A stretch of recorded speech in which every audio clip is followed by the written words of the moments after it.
the roots, he let the beats build, bitch. And we never switch. Even if I'm rich, I'll be broke like I'm Mitch. Niggas talking down, but that's headed in the wrong direction. But I knock that shit out like the boxing section. Cause they can't touch what they can't see. All I gotta do is be the same me. All I gotta do is keep it G. Always be the same me. While I'm solid, boy, they can't change me. No.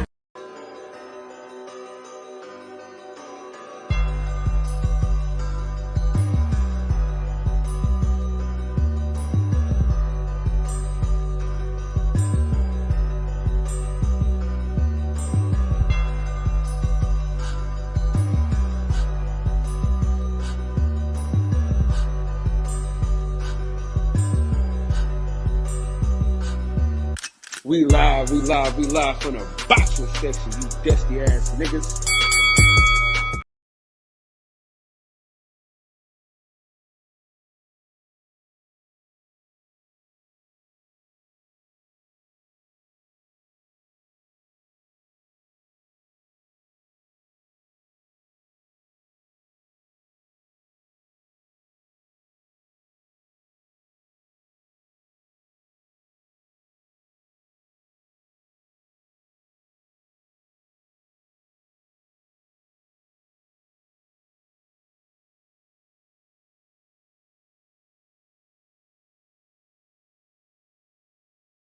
Man, we live from the boxing section, man. What's going on? We back again with another one like the other one. Same superheated. Yeah, man. Let me see. Oh, we got Low in the house. Low, what up?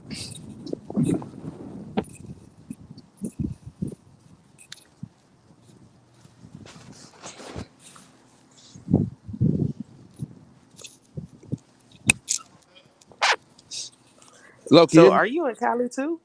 Yeah, everybody in Cali. Damn near. Wow. Yeah, that's crazy. I don't know. I fell asleep mad early, so here I am. Man, Combo gonna be upset. Oh my God. He's always upset. Yes, indeed. Shauna, what's up? Yeah, man, I'm going to Oklahoma this weekend. And going out there for a fight. Two of my young homies are getting down, so I'll be out there for that. Detroit, what up, man? What up, though? I think it's gonna be a good time, man. Have you ever been to Oklahoma? No. Oh. Neither have I. I was just curious. We're the only reason why I'm even going is because Kev asked me could I come out there one day, and it's a fight out there, so it's kind of like no excuse for me not to say what's up to one of the homies and shit. You know what I mean? So, you know, Gotham City, what up? Boy, Delonte in the building, man. Yeah, what's up? What's up, Miss Laura? That's Low. Low, pardon yourself. What's up? I've never seen you in here. Yeah, it's been a minute. Yeah, he been here from the inception of the boxing section, man. He was here when I ain't had no goddamn subscribers or nobody was in this motherfucker, really. He been rocking me for a while. Wonderful. Yeah. If you looking for a dog, he has some of the cutest dogs this world has ever seen. What kind of dogs? Go ahead, Gotham City. Tell them what you got. American Bullies, Pit Bulls. Oh. You don't like Pit Bulls? No, I'm a Yorkie Poodle mix purse doggy kind of girl. Understood. Yeah, because I bring my dog to work. Do you? I did. I used to bring my little Yorkie to work every Friday. Oh, we ain't gonna talk about what happened. Fair enough. I'm sorry. I'm not like, but it's just, yeah. That motherfucker, he the devil, man. I hope he get what he got coming to him. Listen, The universe never forgets, and karma is real. What do you do? Shit on your bed? No, No, we're talking not about the the dog. dog. That's what I'm talking about. You talking about the dog, right? No. Oh, all right. Yeah. No, he is the dog. Filthy fucking animal. I mean, Yeah. I'm not one to not be 100. I don't give a fuck. Dude, I used to Born talk to. rich. Born rich. What up, dog? Oh, go ahead. My bad. My bad. I'm No, cutting I'm you off. just saying, dude, I used to talk to killed my dog. Say what? Mm-hmm. Oh, nah. You ain't got a Yeah. brother? Mm-mm. I'm my only child. Oh, hell no. No, he Hell. was. No, he was gonna die, but she caught the dogs off though. I mean, god damn it. My bad. Mm, She's so My nice. bad. God mm-hmm. damn it. She's God so damn it. nice. I didn't mean to say that. See, I'm sorry. Shit. She better than me, cause nigga, I'd have sent them. You heard? No, you didn't get the pun. It wasn't Cause intended. yeah. Shit. God damn. So, Lo, I'm where ha- was you at? Where you could bring your dog to Um. work? So I work in property management, Okay. and I mean, it's not even like where I work. It's just the company. They cool as fuck. Like people bring their dogs, their kids. Like it's free range at some point. Like it's just a cool ass environment. I fuck with that. Yep, I used to bring them every Friday, and then I would put them like shit. Some of the coworkers would take them in their office, and shit, I didn't have to worry about them. well, see, the reason why you need to get a bully is because next time a motherfucker try to kill a dog, he get his motherfucking ass bit. See, the thing about it is they would be so spoiled and untrained because I'm not with that like being all trainer ish with dogs. Like they there for companionship. They there to be spoiled and to wear cute clothes. Oh, you be dressing your dog? Oh Oh yeah. shit, you Oh ain't seen man. that. I wish I could share a picture. Nah, yeah, he had more kid clothes than my kids, I feel like. Hell yeah. Yeah, my my woman got a dog. His name is Hmm. Corby. Right. Cutest little fucking dog, man. You know, I even like dogs like that because my dog got hit by a car when I was a kid, so I hated all dogs. Mm, After that, you know what I'm saying? I was real bitter. that's real. Hell yeah, I dress my dog up. Shit. I mean, listen, when you think about it, you spend a lot of investments in your dog between food, clothes, Facts. insurance. Facts. Getting making sure they all right, getting them chipped, all kinds of shit. Like hell yeah, I'm gonna take care of my dog, and I'm gonna fucking treat them, like a child. I don't give a fuck. Hell yeah. See, that's my biggest problem right now. I'm sitting here, dealing with my puppies right now, and I'm like, Oh, man, like it's so easy to get attached to these little motherfuckers. how old are they? Hold on, sir. Like days old. Oh, look. And Oh I'm man. trying to figure out how he got all them fucking colorful ass dogs, though, nigga. Cause of Harlem, baby, Harlem, nigga. So that color is Merle, and that's where you get the spots and all that. And my female dog, she's a lilac, so them Oh my two goodness. them two DNAs together, I get the whole color spectrum. Yeah, no, you yeah, Nice. it's beastie for sure. My last dog had puppies, and that was just it was so time consuming and just Tell me about it. it's a process, but Tell me about it. it's hella fun.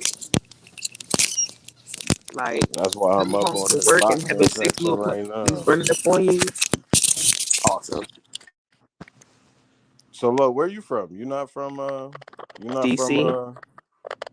oh, you from the district? Mm-hmm. Oh, okay. Yeah, I miss my mumbo sauce. Everybody want to talk about the mama sauce when for real, y'all be getting that thin synthetic shit. You gotta go to the smack of the hood to get the mumbo sauce, the real shit. For sure. The shit that's behind the glass. Exactly. Like you go to the curry out, ain't shit in there, ain't no chairs. It's a counter. Order your Just shit a and get the fuck up counter. out of there. Hurry up and buy. For real. Right, basically. So you was born and raised out there? Yeah. I lived in New Okay. York for a long time though, but everybody think I'm from New York, but nah. Born and raised in DC. Yeah, I was out there in PG County, like, fuck, I don't know, maybe 50, shit, I don't know, long time ago. Only thing I miss is the food. DC got the best food though. Oh God. Oh shit, I'm up here by myself. Shit. What do I do? What do I do here? By myself. I don't know. Do I show my dogs? Nah. Do I show my car? Nah. I can't even see how many is in here. Hold up. Where the chat at?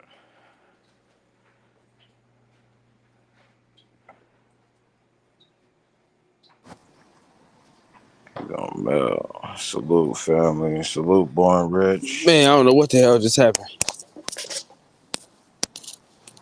Who y'all But got? Spencer Crawford. Answer whenever the time is appropriate. I got Spence. Appreciate you, not your mom. Let me know if you need something, you know? Not yeah, your man. mom. Oh, let me find out you talking to broke niggas. You talking to broke niggas, ain't you? Used to dealing with broke niggas. Here you go. Here you go on your bullshit, dog. Bro, they be talking through their names. They want to see the pumps. I wish I could control the camera on this shit. You know what I'm You can saying? though. You can go to your settings. So it's going where it says like you can go to your settings and then you can put it to front camera. Go to my settings. I'm on the phone though. Yeah, I know. That's what I'm telling you. Look at the Okay. bottom. Okay. Yeah, there we go. Mm-hmm. So I guess I gotta do that every time, huh? Hold on. Yeah. Huh? Let me piss one of these little niggas off real quick. Which one is this? All right. So that's Hush right there. They only 3 days old, y'all. Big as shit. Hold on. Let me do the solo camera. Let me make the solo camera real quick. Hold on. Right. All right. Yeah. Go ahead. So that's Hush. Damn, look at the head on that bitch. It's female.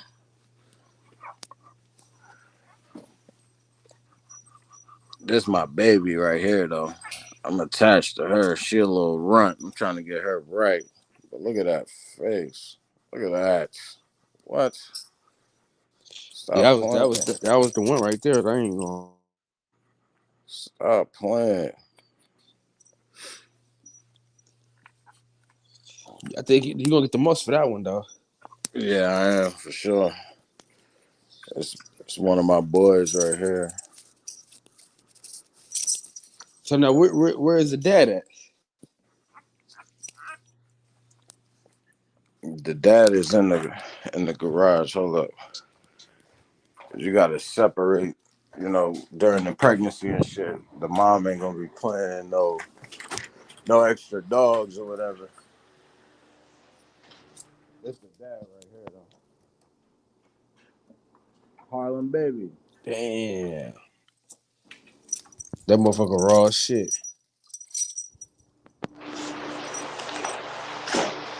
How did the dog come out like that? Where half body, half like you know what I mean? Yeah, it looked like that nigga got on the suit, right? Yeah. Yeah, I don't know, bro. That's just how it worked out. You know what I'm saying? Oh wow. All right. So, like, All right, I missed it. Who is that? The dad? yeah, this is the dad right here. Wow. Yo, he do look like he got a suit on now. Look like I got what over here? No, that look like he got on a suit. Yeah. So I had 6 puppies, you know what I'm saying? And yeah, matter of fact, this the other one. Oh, She pressure wow. too. Little ass, come on. Hold on, Oh, let me do the solo screen real quick. There we go. oh wow. Go on, get you one, Lo. Don't act funny. She pressure right there. Oh my goodness. But yeah, man, we just out here, you know, trying to get to it. Regular shit. Appreciate the pub though. No. That's what we do, man. We family out here in these streets, man. That's You for know? sure. I'm trying to pull up on you in Vegas. I know you going to that Earl Spence shit, but Yeah, you know I'm you there. you got a plug on the tickets or what? Because I know they're Yeah. not gonna be playing. Nah, you just gotta get the resale tickets, sit up in the bleachers. I know some folks that's kind of close to the flow, so that's how we doing. You gonna be on the floor, or you gonna be kind of close to the floor?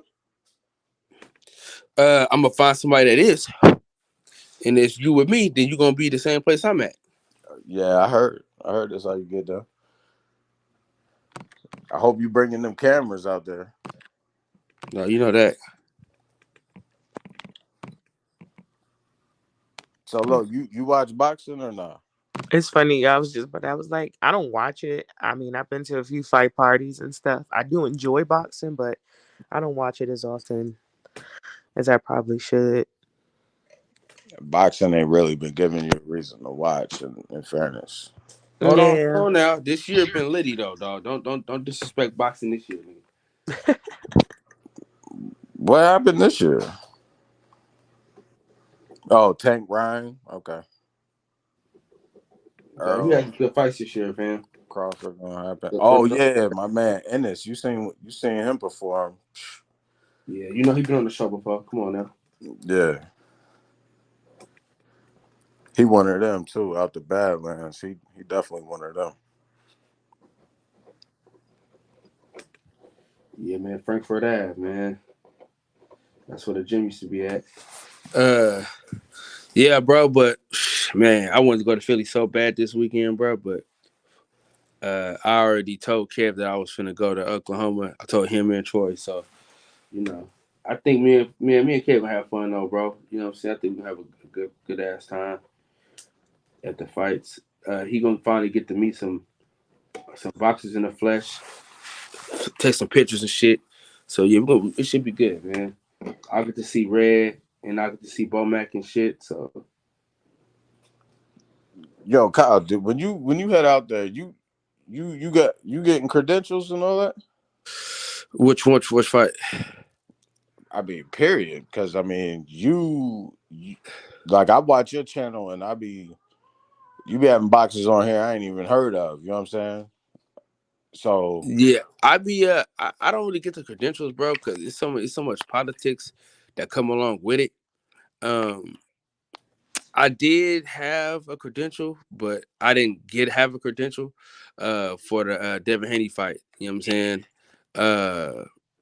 I asked Lomachenko a question, shit like that. So, you know, things like that. But other than that, really, nah.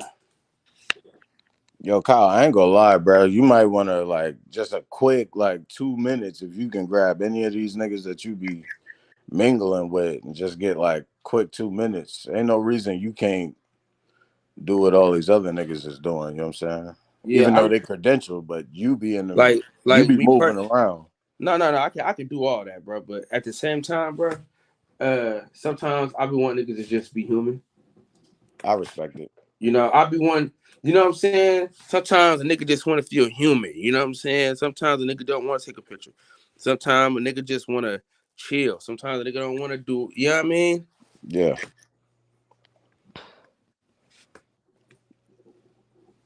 But Having cameras in their face, getting asked the same questions man, over and you know what over I'm saying? again. Sometimes a nigga just want to chop it up, and then next time I see you, yeah, let's do something. Or you know what I'm saying? I hear you on the show next. You know what I'm saying? On some Yeah. next time shit. But I Yeah. be trying not to. You know, because I don't be trying to hound niggas, man. I know that's the game I'm in, but that's just not the game I want to play, dog. I respect it. And it's hurting the podcast. So I ain't gonna lie, it be hurting the channel. But It do.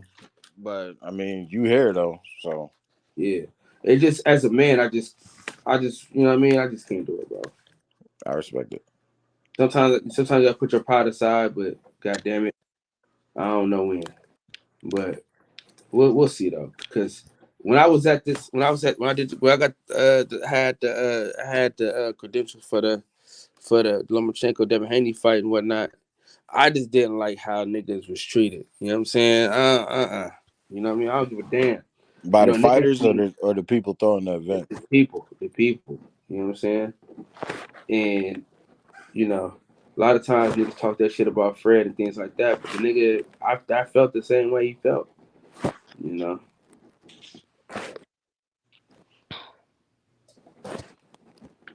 At the end of the day, if you don't know them niggas like that, you know what I'm saying, the other niggas, yeah, yeah, it's like it's on some other shit. But you know, I'm in the mix though, man. Like, you know what I mean, I'm in the mix. So You definitely in the mix. Mhm. like, cause real talk, like I've eaten dinner with Timothy Bradley. You know what I'm saying, Jamel Herring, like, you know what I'm saying. You know what I mean, like I could get the content. You know what I'm Nigga, saying. you shot a doc with Jerron Ennis, and he's next up right now. So yeah, nigga, you know what I mean. Your name is what it is out here. So Yeah. You know, but for me, dog. Honestly, dog. Like I could do more, right?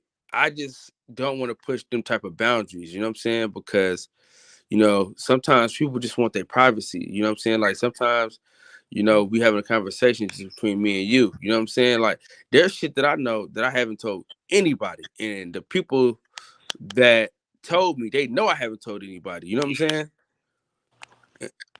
yeah, And so that's the type of shit that I kind of pride myself on, is like, you know, being 100. You know, eventually shit'll work out for me, man. You know what I'm saying? Like French Knox just said, man, I did it my way. So there hopefully you my go. way and eventually work out this motherfucker, dog. Cause I be pressed, man. I be wanting to do the clickbait and you know what I'm saying? The fake hate videos and shit like that, but that's just not in me, bro. Nah, I feel you 1,000 on that. Yeah, I just gotta, I'm in this space too, and I'm just like I can't do what everybody else doing. yeah. If it But I like slow what my you do. I route like up, what you're then doing so though. what? I like how you naming all of the dogs after like Gotham City characters though. That's the shit that's dope. Yeah. Cause it's like you gotta really read them comic books to even know half the shit that you do that you're doing. So like, do you ever repeat like names, or you just? Nah, can't do it. Can't repeat. Even though the people who buy them, they end up renaming them, you know. But Mm-hmm. I don't know. Now, how are you? So like with all these heats that you having, how are you able to keep so many different names and like know the names that you already chosen? It's documented on the you know, I got the birth certificates, and I got the paperwork because all my dogs got papers. So I file for each puppy, and you know, I just keep my records, you know. And the reason I did Gotham City is, you know, New York is known for you know, they call New York Gotham City. So Yeah. it's really just a New York thing. That's why the father's name's Harlem. You know what I'm saying? Like, I don't know. I just tried to give myself some wiggle room because I know at some point I'm gonna run out of characters. But I mean, it's at still some point A1 on the though, brand. shit, you know they dropping comic books every month. That got something to do with Gotham City. Yeah, I ain't reading them though. You know what I'm Or I mean, saying? you gonna have to now, nigga, with all these dogs you got. That's a fact. I need to space this shit out. Cause that way, you know, you had them names down. Yo, Kyle, did you file for your LLC, man? Yeah. You know that. Okay, just making sure. Yeah. Man, next year is gonna be good though. I think next year is gonna be that year for me. I'll be back to where I need to be. You know what I'm saying? I had a lot of personal shit happening this year, so I'm just trying to get that shit together. And after that, man, I'll be back 100. You know what I'm saying? You know how I used to get down, nigga. You know, this ain't even like me to like to miss all these fights that I missed this year. You know, I'm normally moving around, moving and grooving, but it is what it is, man. You know, every player have a bad game. You know, I just gotta bounce back and score 50. There you go. Just a little drought. Never bad, always good. You know what I'm saying? So low. Yeah, My lady is also into the property management, and she brings her dog to work too. absolutely. I like to say our dog. You know what I'm saying? Let me see. Let me show y'all my dog. Let me show you this doggy. Since everybody's showing their dogs, let me show this dog real quick. Hold on. Oh shit, my little man, Send boy. me send me send a picture of your dog to the group, Lo, so I can share your dog. Gotcha. Big Drewski. And it was funny because every time I would talk about him, people would be like I had a housewarming, and people were like, "Why did she say she got somebody locked in her room?" I was like, "What the fuck are y'all talking about?" I was like, "Oh, Andrew, yeah, he's locked in his cage." They were like, I was like, "What is wrong with y'all?" Wait, you It's named him a dog. you named your dog Andrew? Yeah, I like when they have people names. His name was Andrew Jameson. When you called him, did you call him Andrew Jameson or just Oh Andrew? no, we call him Drew or Drewski, Big Drew. He knew who he was. Yeah. That's Oh, I so don't know how funny. you share a picture on here. Hold on. No, send it to my Instagram. Send it to the Instagram. Ew. You got you. I mean, send it to the group chat. You know what I mean? Oh, gotcha. Y'all gonna have combo upset. 2 o'clock. Oh, shut up. He was mad earlier. Got off the call and everything. Hey, Kyle, is side nigga still pulling up to the platform? Yeah. I talk to Centos all the time, man. You know, he got different hours and shit, and sometimes since he been divorced, bro, he been with the ladies, man. Something heavy.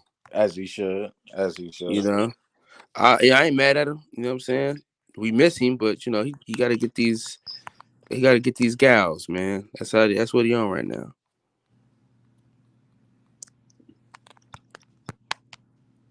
Let's see. Let me show y'all. Let me show y'all my dog first. Let me show y'all my dog first. You know what I'm saying? Oh, is it a poodle? Like a poodle mix? Uh, that's shit. And I know exactly what it is. God damn it. It's in my mind right now.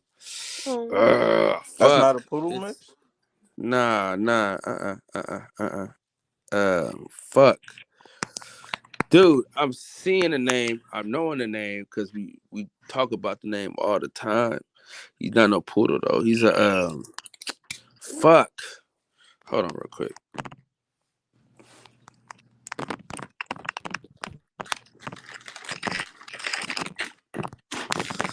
Should tell me real quick.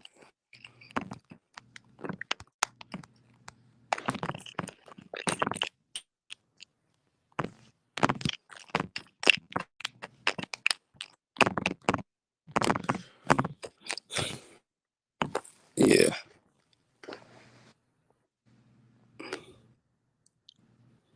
Yeah, this the first dog that I liked since my dog died. Oh, I love dogs more than I Hmm. like people. That's for damn sure. Oh man, Buddy had on a chain and everything. Yeah, that was my baby. He don't look like no damn Andrew though. That's for damn sure. Yeah, exactly. Cause that's how it be. He doesn't look like Andrew. It was between. I mean, the names we had picked out was just too crazy. So Andrew was where we landed. The kids wanted to call him Bagel. Absolutely not.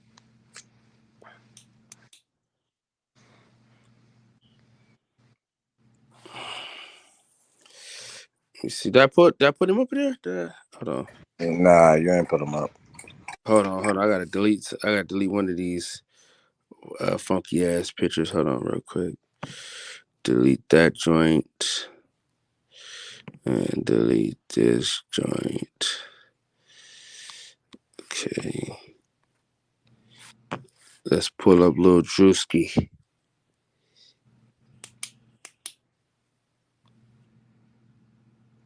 There you go. And there he is. Damn, he's fresh as fuck. No reason. Absolutely. Oh, look at that. You was getting them cut up too. Fact. I see it.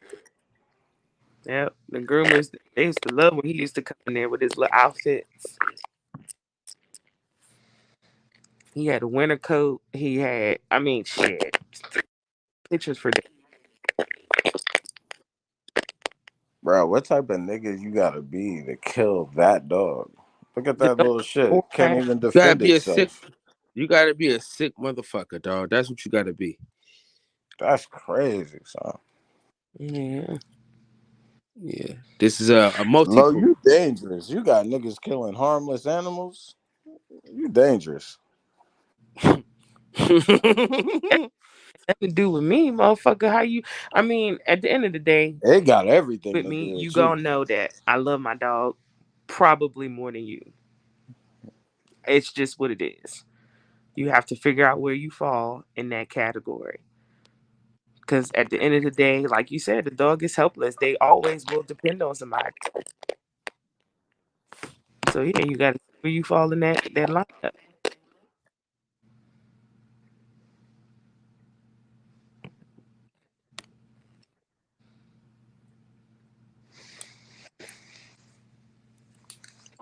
Yo, Kyle, what these late shows been about recently?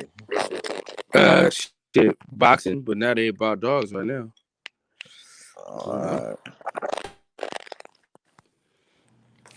You know, it is what it is.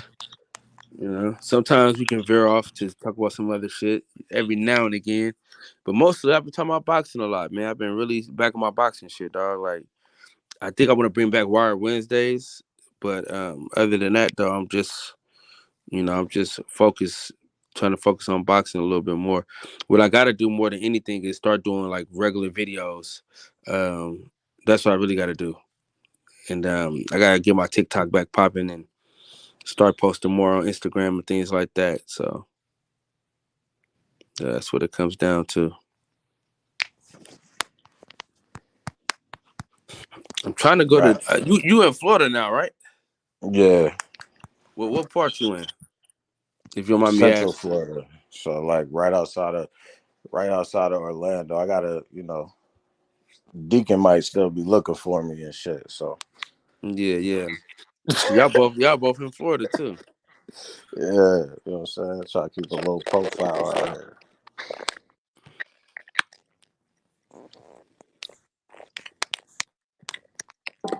The combo did all that talking about how we doing when they said that with boxing. Your audio fucked up.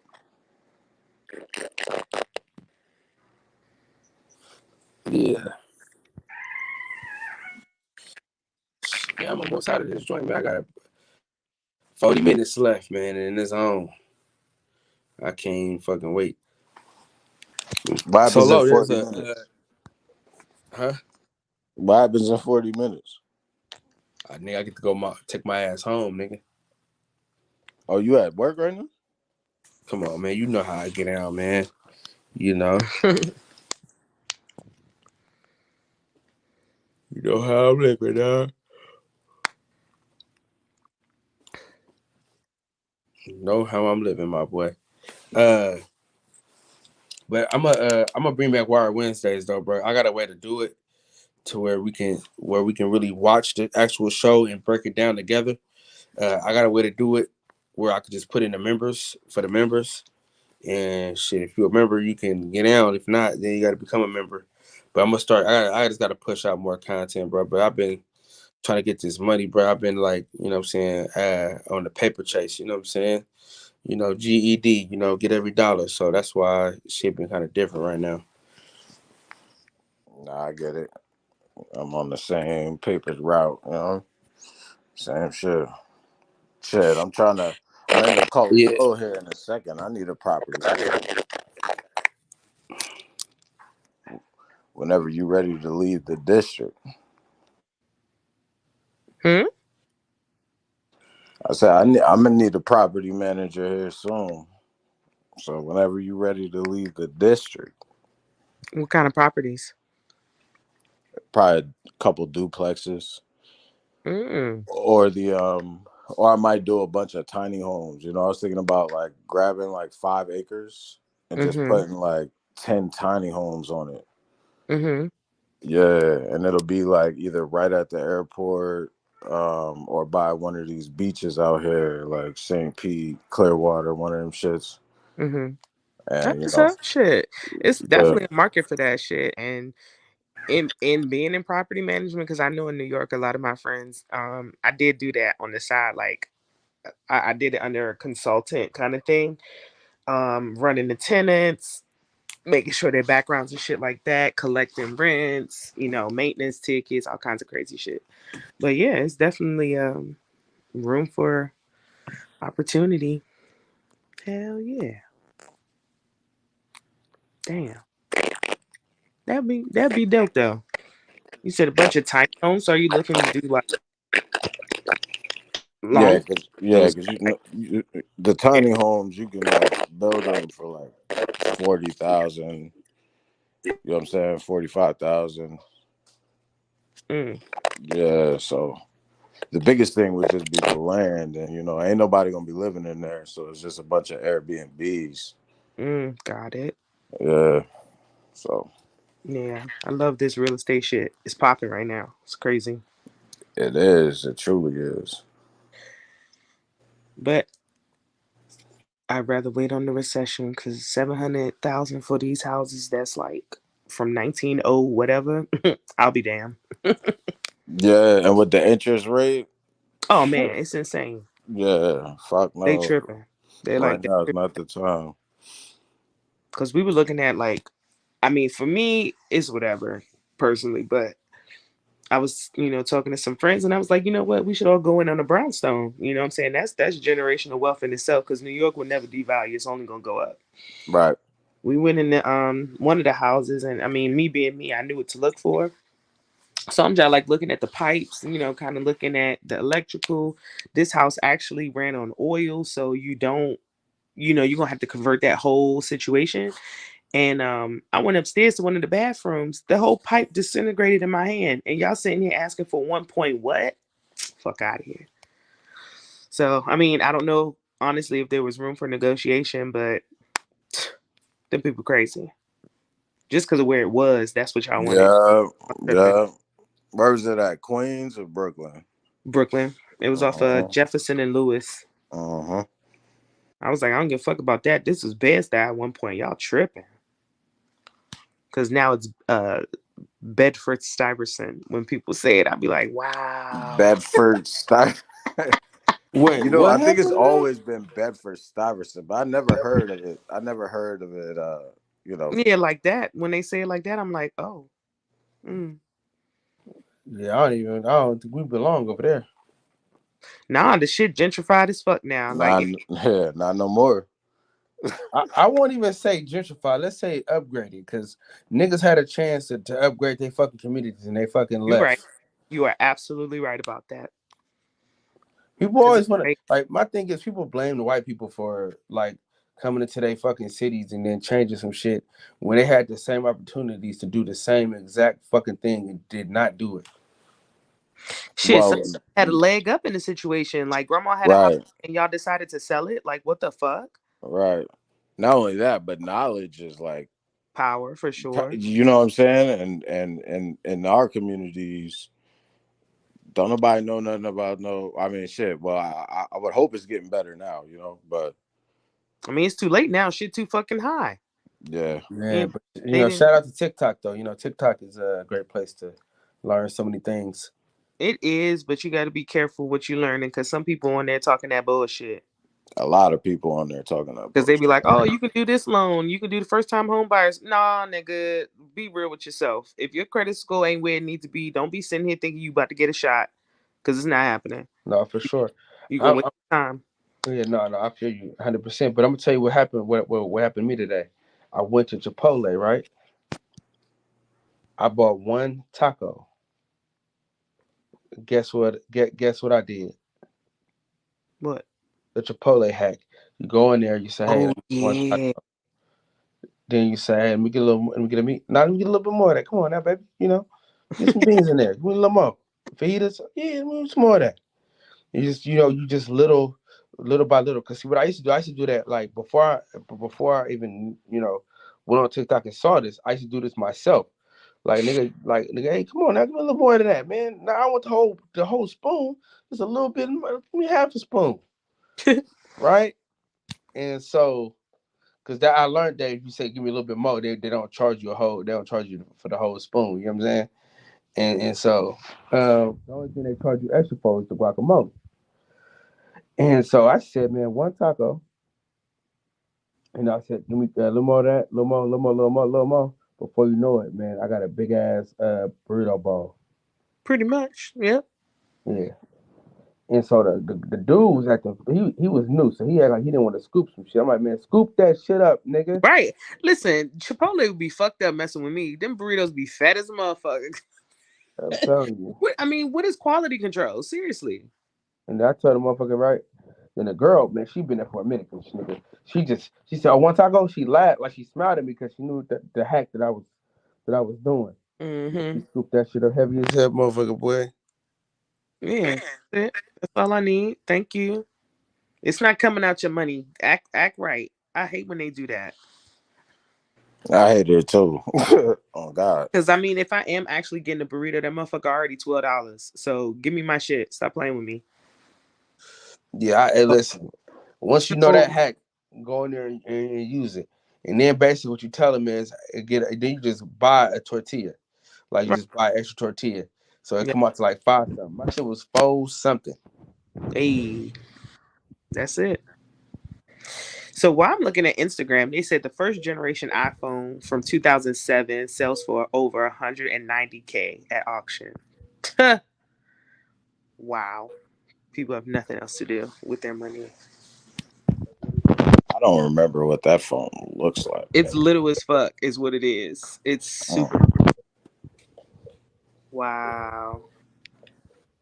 I bet it's the brick one, that real big one with the aluminum back. Dang. 190K. That's insane. Man, no lie though.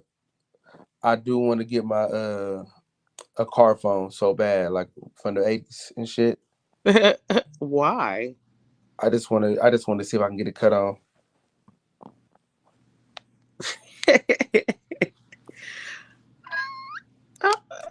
I mean, mm, I would do it for like nostalgia purposes. Like if I'm on some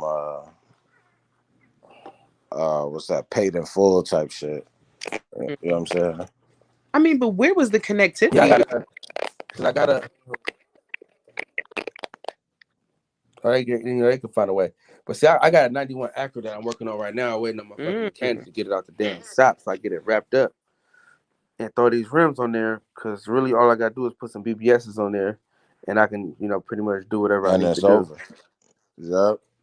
Yep. 91 Acura, you said? Hell yeah. Yep. Slap the BBSs on there. What color?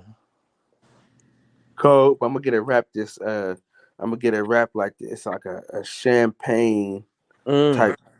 type joint. I'm gonna show you a picture. I seen it was somebody had a Porsche this color, so I said, well, shit, that's the color I want to go with.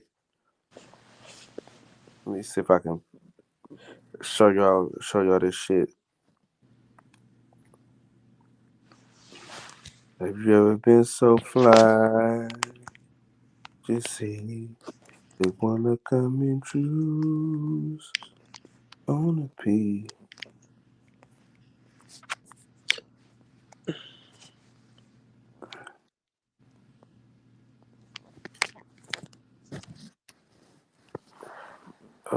Yo, Kyle, where you at on this white boy letting some dude fuck his wife? Where you at on that? Yo, I'm gonna tell you like this, brother. He a better man than I could ever be. Cause I for damn sure ain't going out like that. You know why? Never be the caboose. Don't be the caboose, man. Now listen to me. Now, did you see exactly what? Did you see the whole video? What video you talk? What are you talking about? The Did, flick? Nah, I did ain't you see that. listen to me, brother?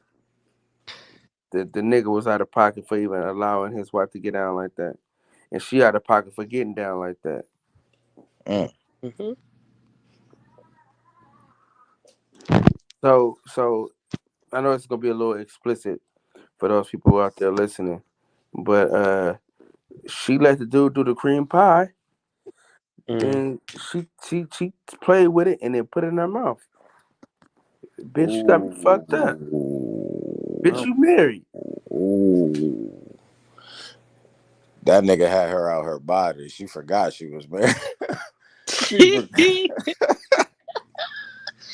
Wow.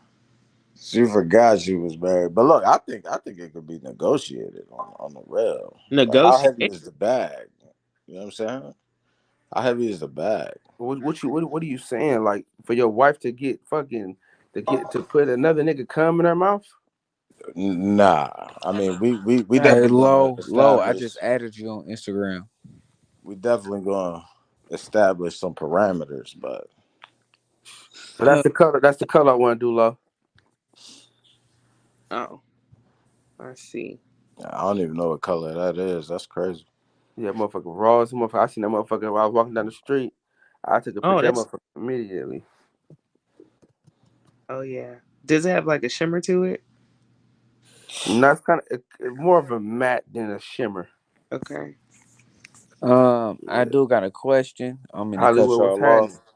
But what was talked about in this 53 minutes that I've been on? Oh, we was talking about we talking about dogs. Of course, you got a new dog. We talking about low driving niggas crazy. So look, you see Low, my you been dog. driving niggas crazy out here, Low? You see my I did dog. see your dog with that Cuban on. I got a little jealous when I did see that dog, though. I was like, I need to go buy my dog a Cuban, a Listen. diamond Cuban, though. You see my dog, right? Mm-hmm. Okay, Did I I see you. had your dog dressed up in a nice little New Hey, York Cal. Hey, your Yankees dog cap look all like. to Hey, Cal. it? Your dog look like you, cause my dog look like me. Yeah, my dog's smooth, man. He's See, smooth, man. You look at know. my dog right here. I'm about to put it on camera. Hold on. But send me the picture on Instagram so I can put it on the Nah, I'm picture. about to just show y'all right now on live. Let me do the solo screen. Hold on. How we do it? Oh, camera. Boom. Hold on. Wait. Mind my clothes. I just moved into a new spot. Mind my clothes in the background. Man, this is a judge-free environment. But if I knew you was in the market for Hey, a dog hey, when you got the dog, Holly. Holly. man, Aw. Holly. Oh, wait. They gotta see you. They gotta see you. that dog big as hell, dude. My dog not big. Man, that dog big as shit. No, How old is she that is fucking big dog? though. That's a pit. Yep. Aw. My baby only. She was born on 420. She get high. She smoke with me. You smoke with your dog? This a judge-free environment, love. Don't start that. I'm just clarifying. Okay. Hey, show them your dogs though. What you D say, Lo? Monte. I said you smoke with your dog? My dog get high. That's what I was clarifying because I definitely, Juju sit on my lap, you know what I'm saying? I get it in, but Yeah. That's what I said. Like okay. what? So my dog, she don't like the flick of the lighter. Right. She Okay. don't like the flick of the lighter. But when I smoke, she be in my face. Look at that shit, dog. Look at his dogs, bro.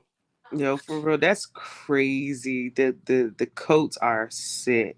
Yeah, the coats became crazy now. Wow. I That one wanted a Mero pit. like I the ain't gonna lie, like two them clean in. though. I wanted a Mero pit. I like them, Wow. Why you and I didn't want get to one? cut. I want to cut my dog ears though, but Oh my God, why? they looks they just the look. Aesthetics? You know how when females put makeup on, that it make them give Yeah, them that but they don't extra look. inflict no type of pain. Huh? Oh, You said don't compare that. no, that's Oh, no comparisons. Oh my gosh. okay, my bad, low. My bad, You low. cut your dog ears, My Devontae? bad, low. Because I fuck with you and I know I'm you. already on the line with Peter. Low. You be getting low. You get on niggas, and I'm not gonna be one of them niggas that you get on tonight, Hey, No, hey, no, Tay, I'm just saying I've never do known you cut your anybody. dog ears? huh? Nah, I don't crop the ears. Nah, You don't cut the ears? nah. Okay, Now, all right. if somebody wanna buy one of my puppies and they want that done, like you know, That's I on. gotta do what I gotta do. But me personally, nah. Mm. Okay. It But just I don't did know because I mean I done seen so many of my family members, and I'm mm-hmm. talking about from a young age though, Oh yeah. and their ears been cut. You know what I'm saying? And so now this probably my third dog that I done ever had, Mm-hmm. and this the longest I done ever had her because I had to give her away from for some type of reason. But this the longest I had my dog, so now it's like I want to kind of like make her look good. Well, as long as you do it humanely, because people be out here doing that shit on the fly, fucking dog. Oh nah, it's too late. He can't do it humanely No. now. Yeah, I can see it now. It's too late though because Yeah, she a little too yeah. big though. Oh, So it's too late for her. Maybe you Hey, you see know, my boy got dogs. You see he got dogs. yeah, I see that though. But yeah, we'll talk about that note on some other shit. Hey, But look, he got that nigga got he got dogs, bro. By the boatload. I wish I liked dogs that much. You know what I'm saying? see, he ain't gonna bless me like my other nigga did and gave her to me. Nah, Yeah, you no, right yeah. about that. You right like about yeah, that. no. Right? He ain't gonna bless me. You know what I'm saying? But I'm saying no. If you take one of his dogs, you take your dog, and they have puppies. Shit. That'd be cool. That would be cool. But I'll have to wait probably after my dog That would be after her pointless. like her third, fourth period because I'll be getting a puppy from him. So He got I would have to wait a paperwork on lot that longer. dog. He got real bloodline. You don't No, even I know understand that. No, your I dog understand lineage. that. I understand all that. I understand. No, I respect his breeding game, all that shit. But I'm saying, with my age of dog and me getting a puppy, I will have to wait hella long before I can even try to make them to have babies. Unless you got a male. If Right. you You get a know what I'm saying? male. Like she's a girl. Yeah. She's a girl. She's a Yeah, so your girl. male will be ready That's to a girl. I should. Yeah. Well, that's a girl or she's a girl. Which one, cool? He was trying to correct me in the moment. He's a little loaded. What's up with you, Coop? You I up? have a girl. I'm up, man. I was on the phone, but I'm off now.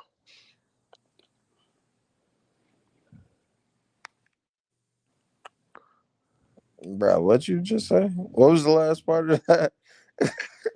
Who, Coop or me? Cool. I Oh, he don't know said what I'm that nigga up. I said said I neither. was on the phone, but I'm up now. Okay. All right, I can't do this graveyard shit, man. I gotta find me another job. Hey, so for the fellas, right? When you go buy cologne, what's the scent that you're looking for when you go get your cologne? When I go buy cologne, I get the woman's perspective on the I was smell. about to say, how you gonna say fellas? That's crazy. No, I'm saying, I mean, like for me, I got a certain smell that I want on my skin that feels good on my skin. That Okay, like a lot of women say, "Oh my God, you smell so good," right? The thing is, I get the shit that women that like when I walk through the club, bar, restaurant. I ain't gonna lie. I've been lately with the cologne I've been wearing. The next nigga bitch been telling me I smell good.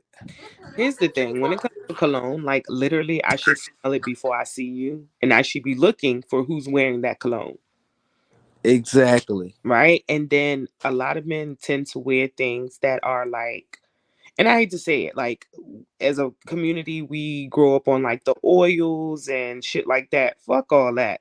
You got to be wearing Oils ain't in it. cologne, okay? Your Versace's, your Valentinos, your, and people, as you get older, it's kind of like, oh, that's expensive. It's expensive, but it does the job, which is to give you that scent you're looking for that's gonna last. It's not just oh, I'm wearing it for the night. Like you can go to work with it and still, smell nice throughout the day. But it's a lot of really nice colognes that I don't know if y'all wear the red polo. Oh my God. Yeah, that's my That everyday shit right there. yeah, That red see, polo be driving them crazy. yeah, see, that I shit. got I like this thing called a Zara Wanted, Most Wanted. Okay. Let me. I can give y'all my juice, man. You know what I mean? But that's my one. And my John Hmm. Paul, I done had that since I was in high school. That's been my joint for a long time. The one with the Hmm. body, that's like my everyday go to. You know what I'm saying? A lot of women like YSL though. They like the Yes, YSL. I was just about to say that. Yep. I don't like how it smells. Like I don't like how it smells on me, but a lot of women like how it smells. So it's one of them things. But I like that Dior Savage though. That Savage Dior is Oh, yes. That one, that shit is insane. yeah. I'm in a Mm, market. I'm mm, about to mm. spend. I think around like my birthday, I'm gonna spend like at least 500 on. Hey, and so look, I want to make a cologne, right? So back in the day, I heard it's Brother a Cole, salute cologne to you, my brother. that make like women wanna, you know, Yeah, they Yeah, had sex with you and all type of shit, got right? them pheromones in it. Yeah. pheromones. Yeah. Yeah, I want to come up with that type of cologne, like Yeah, Hell it, expensive. not exactly what it is, but similar to it.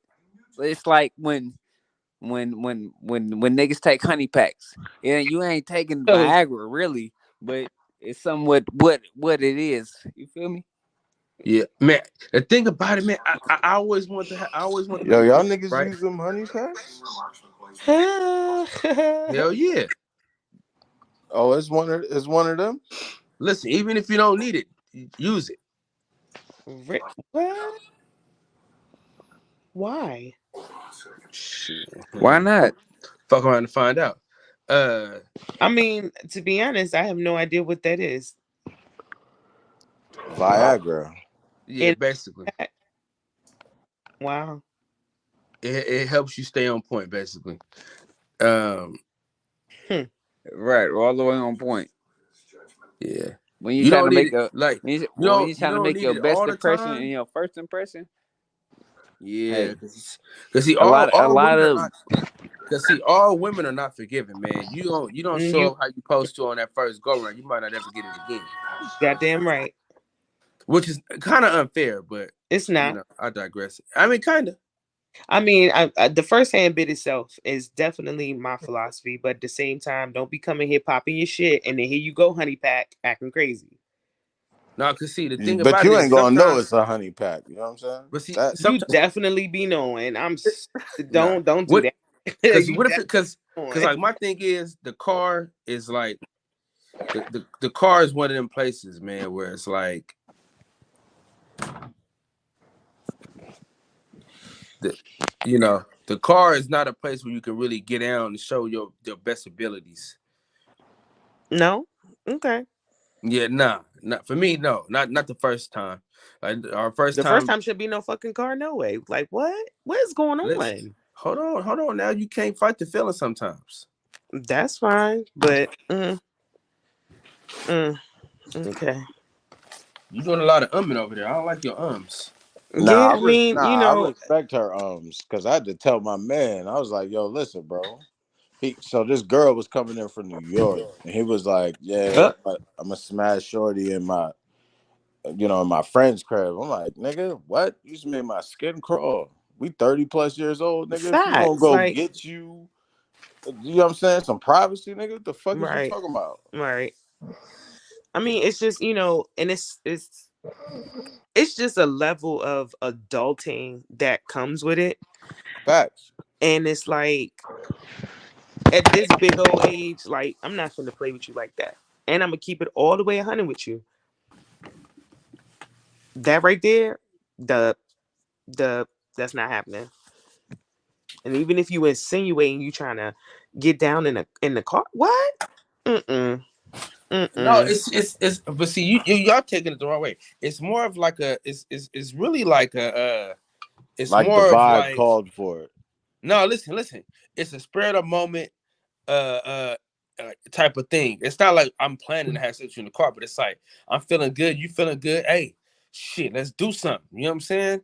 It's not like a planned thing. I'm not saying like, oh, I'm gonna come get you and this is what we're doing. It sounded premeditated. No. I'm not saying. I'm just saying when it's going, it's going. You know what I'm saying? Sometimes you have a choice where it goes down at, because sometimes you can't pass up the moment. You know, because you might not never get the moment again. Okay. Shit, a lot can change in 24 hours. Trust me. Yeah. Because when I was a kid, right, let me tell you this. This was years and years and years ago. So, right, I never had a white girl, right? So I had a chance to get a white girl. This is the first white girl I was ever gonna get, right? And so my homeboy, he had a girl. My other homeboy, he had a girl. So everybody was caked up. My homeboy, his girl happened to be sick, and so he like, oh man, I'm trying to leave, and I'm like, yo, brother, what you mean you trying to leave, dog? Hold on. She said we can spend the night. He like, nah, bro, I'm about to leave, bro. Y'all can walk to my house. Now, first of all, it's my first time ever being in Stockton, right? Which is like far away from Oakland. And so his house was like a 40-minute walk. 40 minutes? Oh my. And if you know anything about Stockton is hot as hell. It's a fucking desert. So he wanted us to walk 40 minutes in Stockton's heat, right? And I'm like, bro, I don't even know where I'm at, bro. Like, I'm out of bounds, bro. Like, dog, just stay the night with the girl, dog. You know what I'm saying? You look like she got, this is way before COVID wasn't even a thought. And I'm like, yo, you act like she got something that you gonna die from, bro. Just, you know what I'm saying? Hold it down.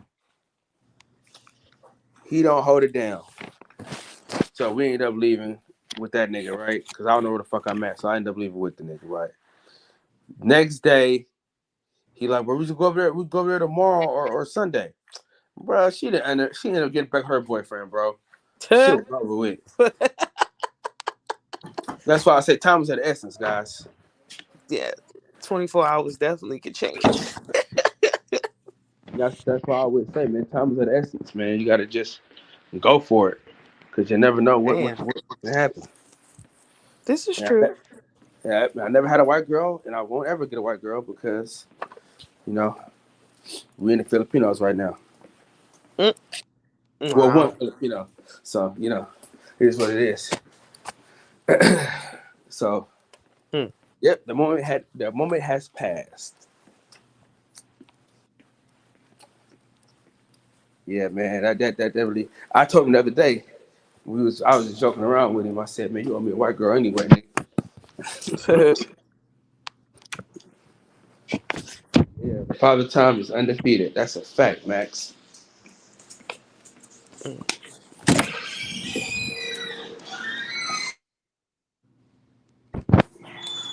So, So D, what's your favorite cologne to go to? Uh,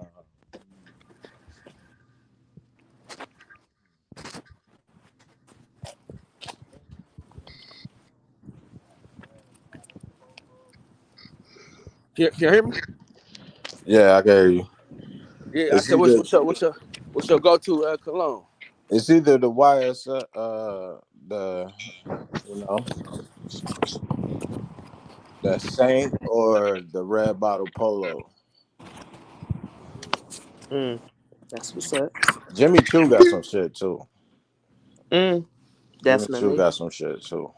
But yeah, You those know, two. you can do those subscriptions where you can get like I want to say it's up to 3 different scents a month, and then you can kind of try out and see what you actually gravitate towards, and then that way you can find your scents. Women do it all the time. I think guys should you know utilize those services too, because then you could at least use it, and if you don't like it, you're not committed to it, and you're not spending buku money on 1 ounce of cologne that you really don't fuck with. Lo, Yeah. what you want your man to wear? I want him to have variety. I want him to be knowledgeable. I want him to be aware of self. Like what? Because What's another up with thing you, baby? about, Good. huh?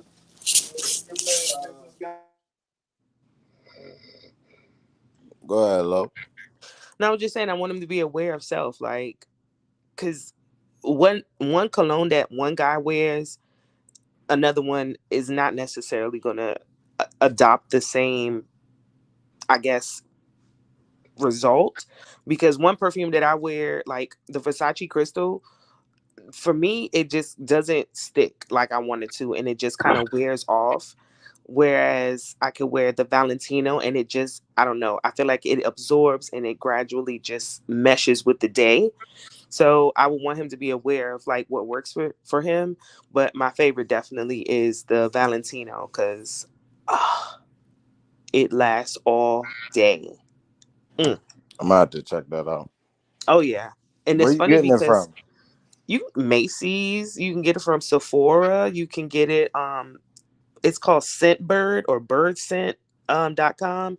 That's the one that I was saying that they'll give you like the travel size ones, and you can kind of try them out for the month, and then you can change out your rotation if you don't like it, and kind of figure out what works for you. But the Valentino is hella sexy. It's something you can wear during the day and night, so it's versatile.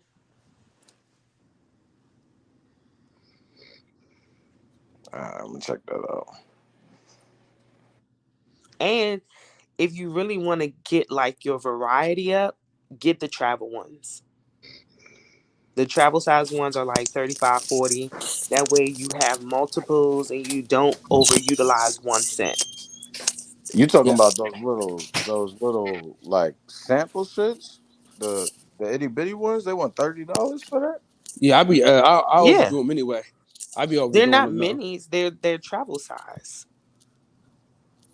Yeah, but them motherfuckers don't last for too long though. But You got about three, but four that's the wears with them. purpose of it. You figure out if you like it or not. Like you could buy something and be like, you know what? I'm glad I got this little one because it's not really giving what I thought it was gonna give. Yeah. Cause see, I'm not gonna lie to you. There's a couple fragrances that nigga, I don't even know how they even created a bottle for that motherfucking fragrance. It's it's called like Bad Boy or something like that. Man, it's like Mm,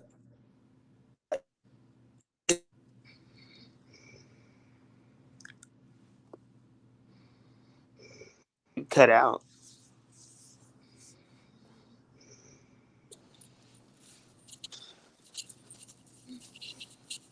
and I'm not really big on Chanel. A lot of people What? like not do Chanel like I like it on women, but for far as men, that Chanel ain't really hit for me. I ain't like how it smells for me. And y'all don't be knowing, men don't be knowing the secrets to the shopping tip too. Like if you ever buy cologne and you turn out and you don't like it, you can totally return it to Sephora. Oh, you said to Sephora, huh? Mm-hmm. See, I always go to Macy's because it come with a bag. That's fine, but I like their policy. Because Macy's Yeah. definitely they have the good sales. They have a plethora of choices. Sephora's choices are a little smaller, but their policies are different because they sell so many products. I bought this like $100 like face shit. It burnt the fuck out my face, and I sure enough took it right back, and they gave me a full refund. Big Cletus, salute to you, my brother. Yeah, man, Macy's always got a little backpack for you or something that come along with True, it. true, So yeah, they do. I'm gonna spend about 500 in Macy's on my birthday because the lady was telling me like, yeah, just come back during the fall. And so I said, all right, that's when I'm gonna come. That's when I'm gonna come. Hit them up with these sales and things like that because And I for got it. 500, you gonna spend and get like 3 to 4 bottles when you could do the travel ones and get a bunch of scents. No, I don't. No, I know what I know what I want though. I already know what I want. Mm-hmm. Yeah, I be in Macy's using up all their samples.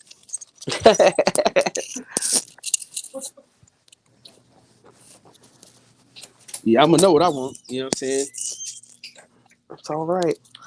Yeah, I'm heavy on the Yeah, me perfumes. too. I I be love them. sampling the fuck out of them.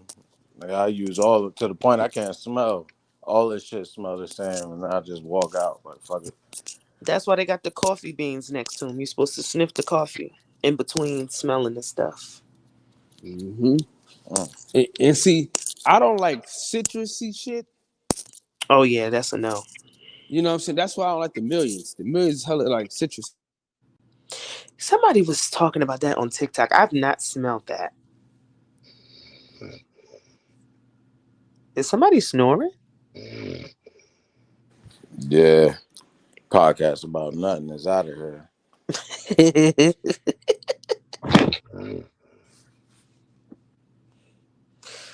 Who is this from Texas? Mm. I've been listening to this dude, Big X the Plug. He's fire. He a music artist.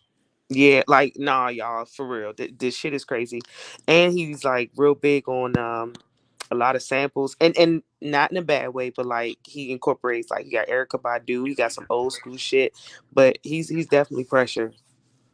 You know who else is pressure? That nigga Blast. I fuck with him. Where's he from? I think he's from Cali. Mm. I think Who? he different though. Who? Blast. Yeah. He from LA, I think. Yeah, that nigga different. Yo, he's getting it in. This is crazy. I already know who it was too. It ain't take that long. I think everybody else is alive. We know who it is. Hollywood, what's up, bro? You here?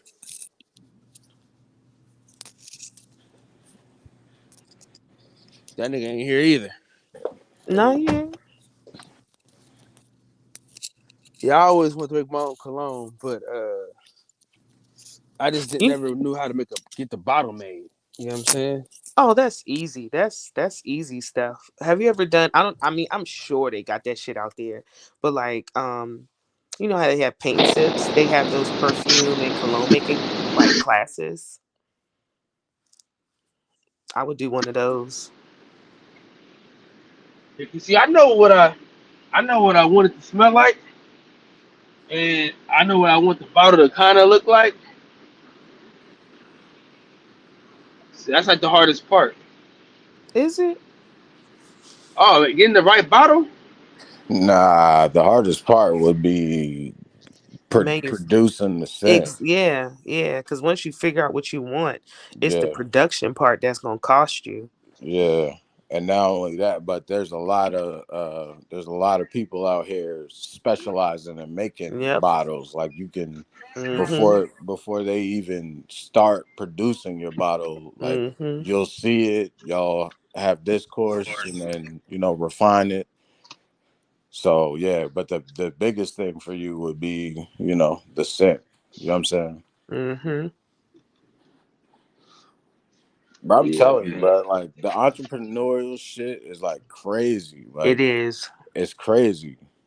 It's Because I'm crazy. actually working on a dog line. And as I go through this process, this shit is insane. Dog line. What do you mean? So I'm looking to do collections of dog stuff. So you have, for example, one of my collections is going to be Bad to the Bone. It's going to be a leather kind of biker esque kind of line. So from a leash to a bowl to clothing, bags, water bottles, all kind of shit. So I'll have them separate for sale, but they can be bought as collections too. Mm.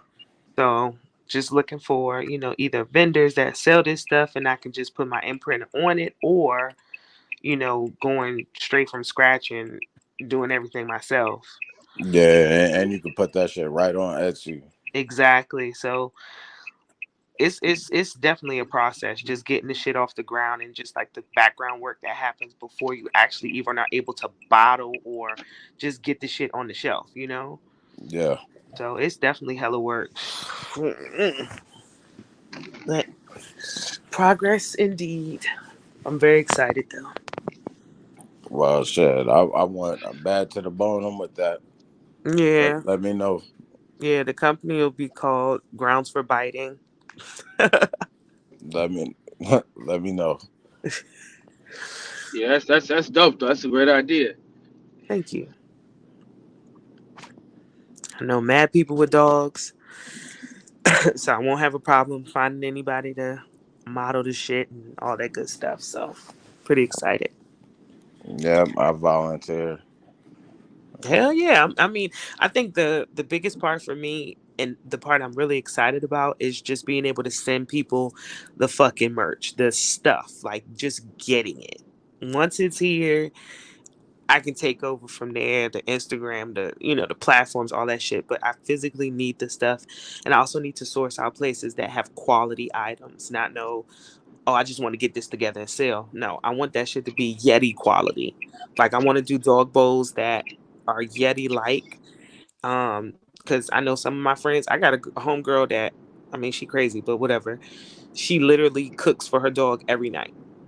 Every single night she's making steak or boiled chicken. Like she's making that dog a meal. And she also travels, so it would be nice to have a container or something that will keep the dog's food warm. So just thinking about how I'm gonna source out that shit too. 'Cause You that know, shit's you should tell expensive. her to stop cooking it. You Oh no, should, I can't tell her shit. She just took her dog to the fucking vet yesterday, talking about she was coughing. That dog hasn't even been alive 6 months. Leave it alone. She crazy. I can't tell her nothing, but yeah, I be giving my DJ, pull up, dogs like DJ. I be giving my dogs like the bloodiest shit ever, like raw chicken, whole chicken really, livers. Yep, and beef that don't do nothing to livers. them. Nope, Is it good for them? sure is. Mm. Sure is. I give them blueberries Oh yeah, definitely.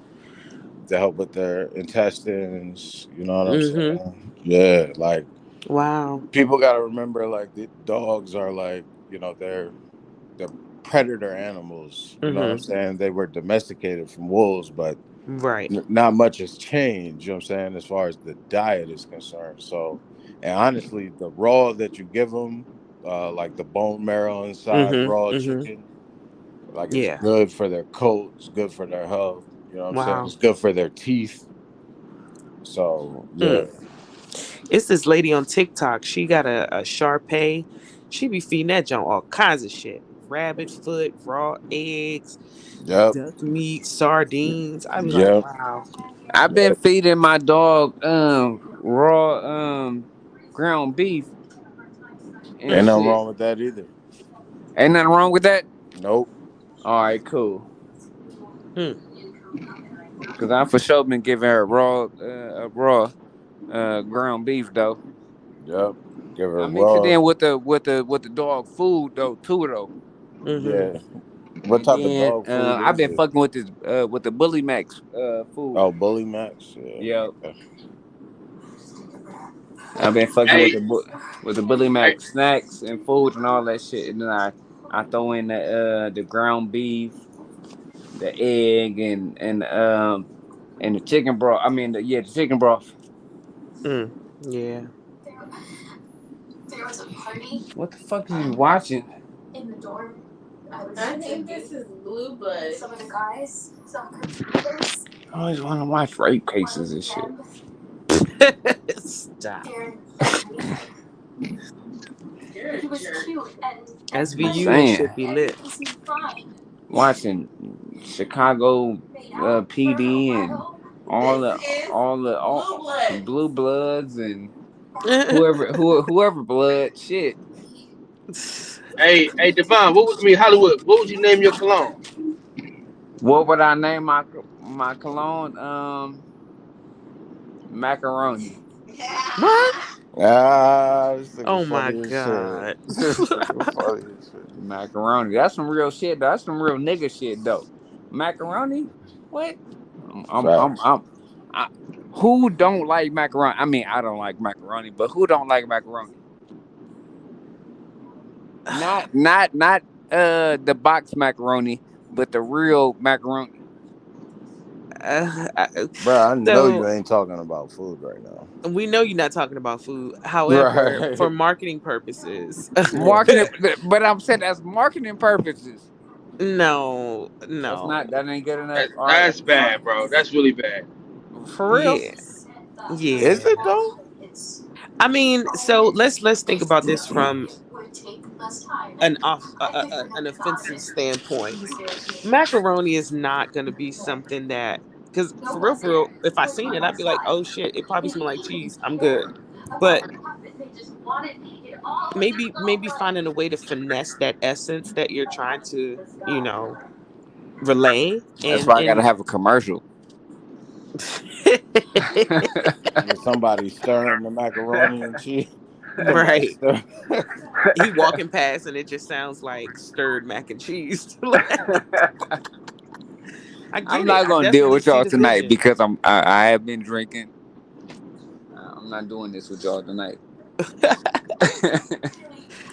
I get it. Lo, you gotta catch me on the good tip, a sober tip. Hey man, macaroni was probably the worst thing I ever heard you say in your life. Yo, I like the idea though. I like the idea, but hear me out on this. So like maybe shorten it Maroni. Maybe, you know what I mean? Because there you go. Know what I'm Throw saying? a little French patois. Meloni. It sounds good. It sounds like it smells good. Yeah, exactly. But the idea behind it, yeah. And in our story, you know what I mean? On your online platform, our story. What's the name of that again, Leslie? Okay, wait. No, wait. Cal, you gotta cut that at 26 minutes. How the fuck am I supposed to do that, blood? I don't even, man. Niggas ain't even listening that far ahead. Shit. No. You don't know that. Maroni? Well, hurry up and do it then. Maroni. In my mind, Maroni. I would see it as like Maroni. So M''Roni. Maroni. I feel like double the N, right? Double the N, yeah. But just not macaroni. Macaroni. I respect that. Y'all are my peers, and I like that. Y'all took something that was a negative and made it into a positive. I like that. I'm here for it. I won't even charge you. Yeah, that's cool. No, I give you 10. I give you 30%. Hey, you said 30. Somebody tell me how to say smooth in French. That's a big ass. No bullshit. I mean, I ain't gonna argue it. I just had to confirm. Right. Hey, somebody tell me how to say smooth in French. Oh, that's crazy. I took French in high school, and I don't remember. Yeah, I failed French in high school. The only word I remember is Je m'appelle, and that means my name is. Yeah, all I remember is that shit did not sound French at all. Say that again. Not at all. Je m'appelle. What? All I remember is oui. Smooth in French is, hold on.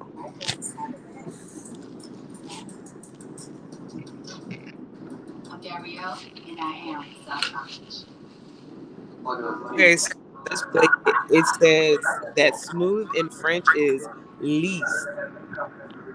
Lisse? Mm-hmm. Lisse. Lisse. Put that in the what's the name? Put that in the group chat. Is Low in the group chat? Yeah, Oh, yes she is, sir. Okay, I was just Oh, asking. I was just number asking. about to get sniped. It's over with. uh, Just don't touch her dog, bro. That's it. that's it. And then give me Um, and then cool. And then cool in French.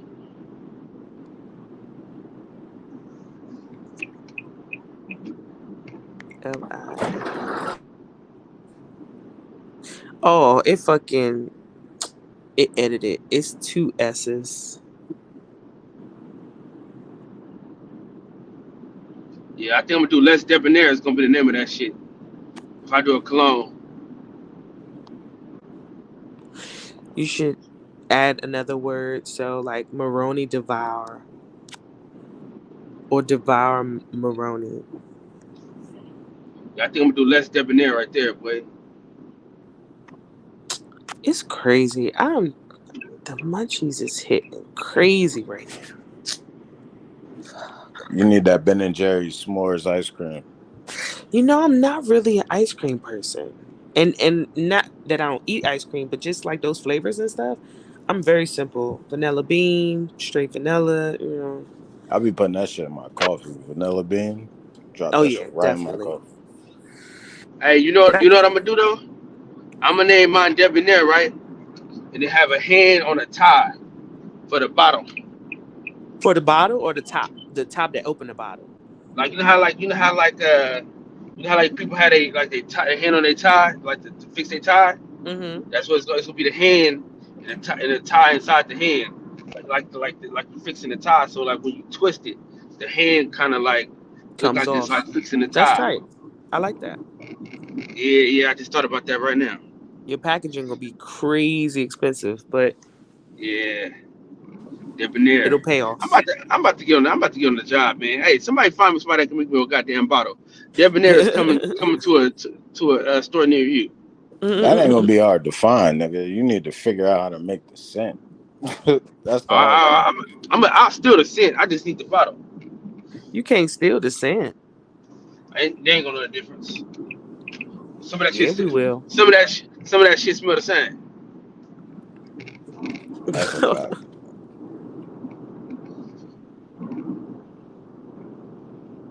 But yeah, I think that'd be dope though. You know what I'm saying?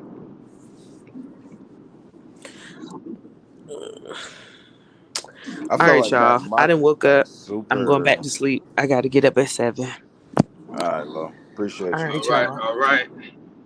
It's all good. It's all good, man. Hey, so D, man, you gotta tell me, man. You gotta tell me how'd you get into that coffee business. Oh, bro, listen. I thought coffee was some bullshit, right? Like my parents used to make me, like I used to have to make my parents coffee.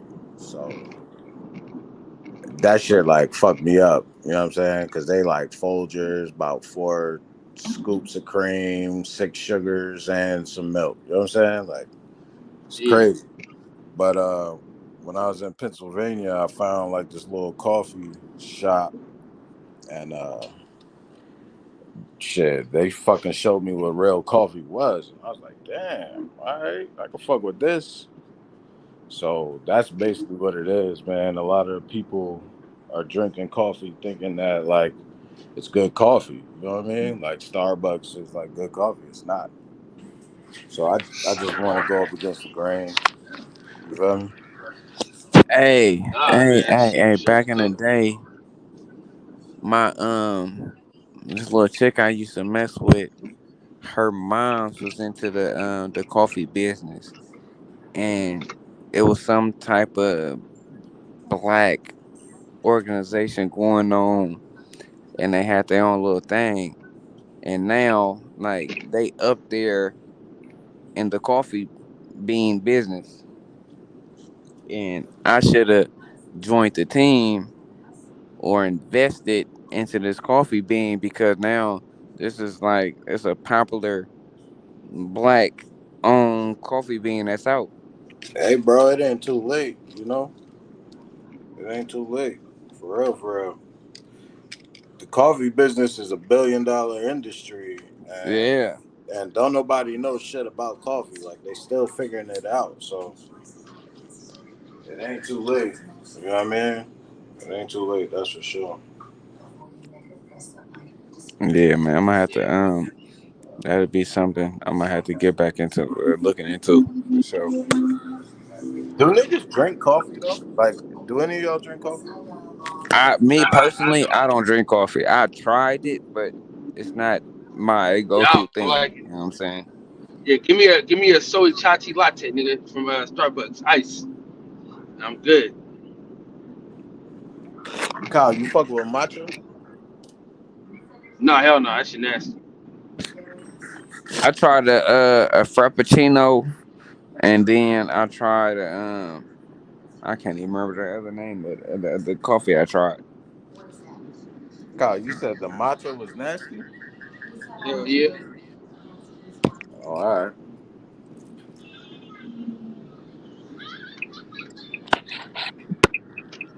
DJ, what's the deal, fool? Has anybody else tried coffee on the panel? Hey DJ. What's cracking? Now I know what one of your favorite scents is. Uh, give me a couple more that you got that you fuck with. What you mean, like for like Like the cologne? cologne. Yeah, we know the one. Oh, talking about Okay, Savannah. wait. Before you answer that question, DJ, what was the answers before this question? Wait, what?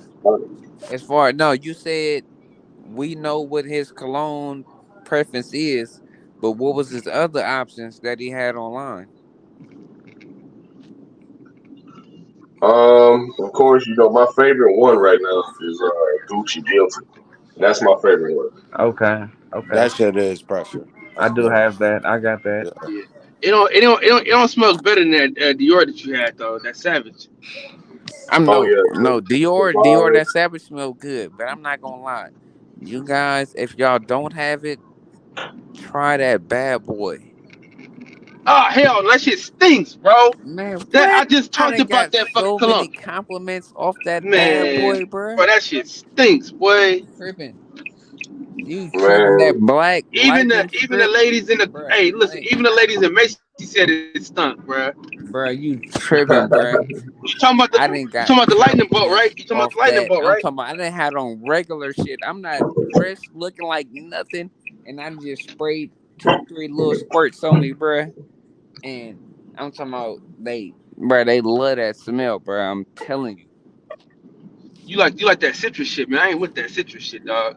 Well, it's not about the nigga that's smelling it, nigga. It's about the bitch that's smelling my cologne. Ah, man, all the women that was in Macy said it stunk, man. I was like, man, Man, I'm with that's y'all on that. that's that's crazy. That's a first. I done been to about 2, 3 Macy's before I even bought that cologne. They said that's the one. but you know what's crazy? I got more compliments on that Versace Eros than anything, man. Hey, Besides that I got Gucci, that one too. that Versace Eros, yeah, that Yeah. Versace Eros is the one. And I got a lot of compliments on Versace, Dior, and Gucci Guilty. Have you tried the I got some shit called Icon. I don't know who it's by, but it's called Icon. Now that and that bad boy, and I kind of mixed them up together. That go crazy too.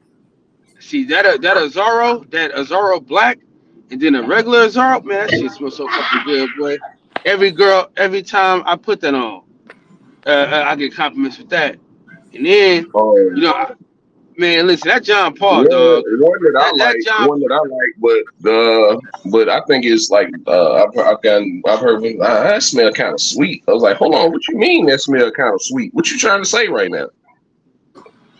But that blue, that Chanel, I kind of uh, like that one. I kind of like that one, but I don't get too many compliments on it. yeah. Cause see, what's crazy was the YSL. I didn't really like how the YSL smelled that much, Oh but man. a lot of females love that shit though. Yeah, a lot of females love that Right. Like YSL, I think see, and then I think I smell like a deacon with that shit on. But it's another cologne which I don't have it because I don't want to spend $250 on it. It's that Tom Ford cologne. Man, I I ain't didn't never get to tried smell that. that motherfucker, man. I didn't get to when I went to Macy's. They didn't have that motherfucker left, dog. I wanted to, cause I heard Man, that Tom's Ford smell hella good, though. that Tom Ford it go crazy, but I just did not want to spend the 250 on no cologne. I ain't never tried that from Hollywood. Man, that Yeah, they ain't is had no more like that when it's I a went to black Macy's. bottle. It's Tom Ford. Go Yeah, I know what you're crazy. talking about, but I just ain't never tried it. No, but I'm saying though, you Yeah, bro, try, you I smell was it, trying to smell that you Macy's, but they you ain't you had. may purchase it. Like I was ready, but I was like, nah, I ain't ready. Now, I'm gonna tell you this though. There's a fragrance. There's some fragrances that smell hella good, but they don't last long at all. Cause and one of those fragrances is that Unforgivable. A lot of people gave me I got like a lot of compliments on the Unforgivable, but it just don't last long. That's because it's a oil. It's an alcohol base. Alcohol I base don't last long. You know what I'm saying? You got to get an oil based cologne that sits. You know what I'm saying? Yeah, that's Alcohol soaking your base. skin. It's soaking your That skin. shit two hours is gone. That's why I yeah don't that like that product. That's why I don't like that product. That product don't last long for what you pay for Yeah. it. yeah. But see that it's What got like me that on cologne? My nephew. shit still My going. nephew got me on it. Like I ain't gonna lie, my sister, she was calling me. Oh yeah, I got him this, I got him that. Like my little nephew, 14, 15, 16 years old. You know what I'm saying at the time. You know what I'm saying those years, like he started building up colognes on me. I'm like, hold on, nephew, you can't be smelling good like that. You can be smelling good, but like, nah, hold on, I gotta step it up. You know what I'm saying? So I started getting colognes. I started buying colognes damn near every month, 2 months. Yeah.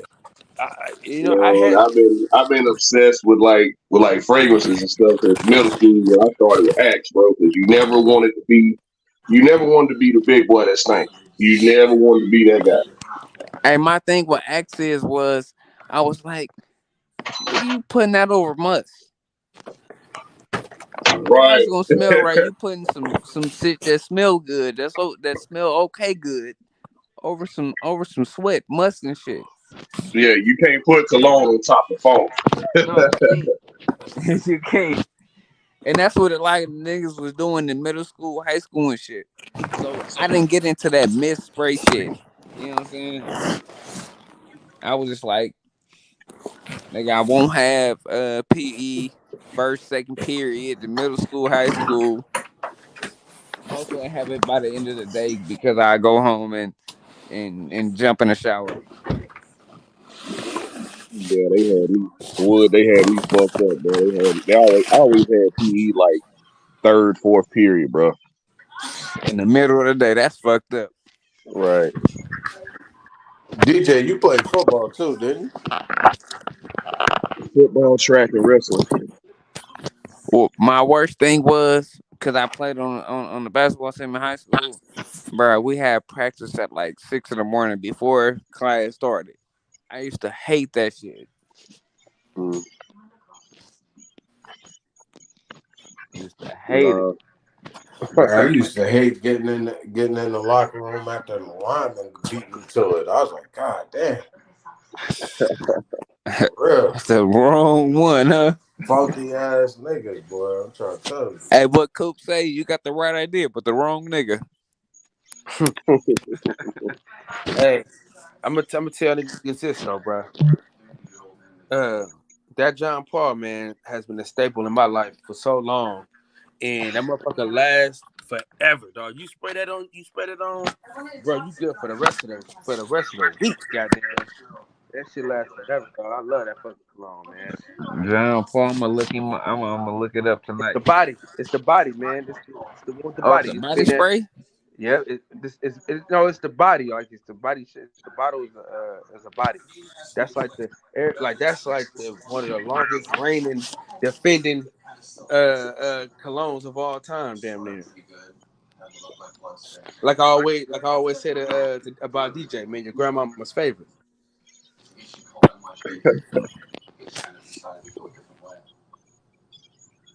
Yeah, I'm gonna show y'all this, man.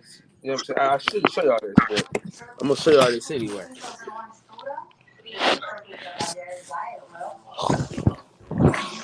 Hey, for sure. Hey, y'all, I'm gonna This tap in with y'all the next time we tap in. I got the flight to catch in about 2 hours. Oh, So, okay. Where you at, man? look right here though. This is my new favorite right here. Though. I ain't gonna lie. This is when my you new gonna favorite. say it, nigga? I just showed it, nigga. Oh, It's that wanted. Look at your screen black. You ain't showing your shit. your your screen black. I don't see nothing. Yeah, we don't see shit.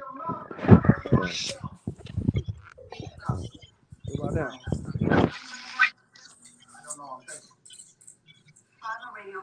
You want to turn the light on, or We still don't see nothing, but yeah. I'm gonna next time we on, I'm gonna tap in with y'all. all right? For sure. For sure.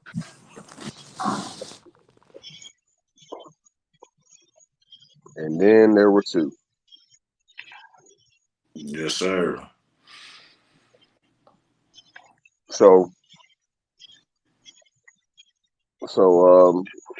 now that it's just us, man. Did you see the fight announcements today from UFC? No, I did not. All right, so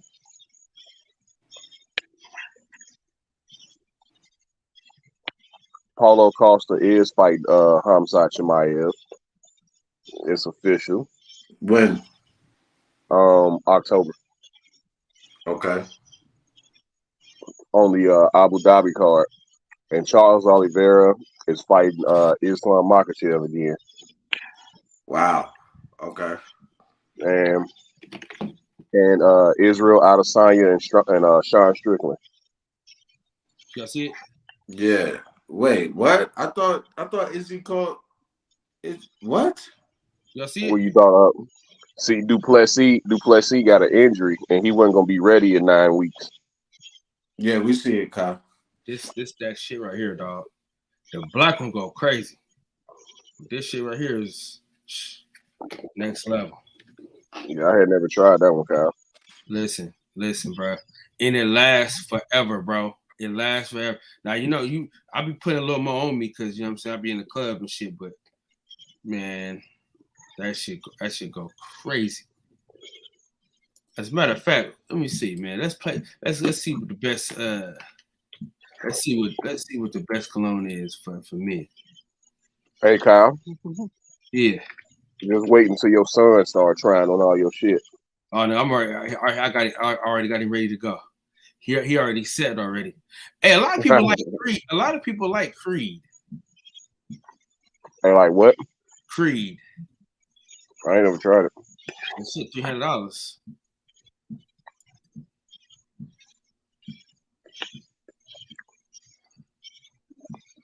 So this is But I it. know with that Gucci Guilty, that bottle I got, man. I didn't like how it smelled on my skin, dog. I didn't like how it smelled on me. I mean, different strokes for different folks, bro. Yeah. Okay. So these are some of the ones they got for you. If you got just not saying that you do, but if you got oily skin, man, I wouldn't choose an oil-based cologne. I don't even know what kind of skin I got, bro. I just know whatever that John Paul is made out of is what I need. See, I like that though. I like when that right here was player. This right here costs $315 right here. Just like if you got naturally dry skin, you probably shouldn't use alcohol. You probably shouldn't use anything alcohol-based.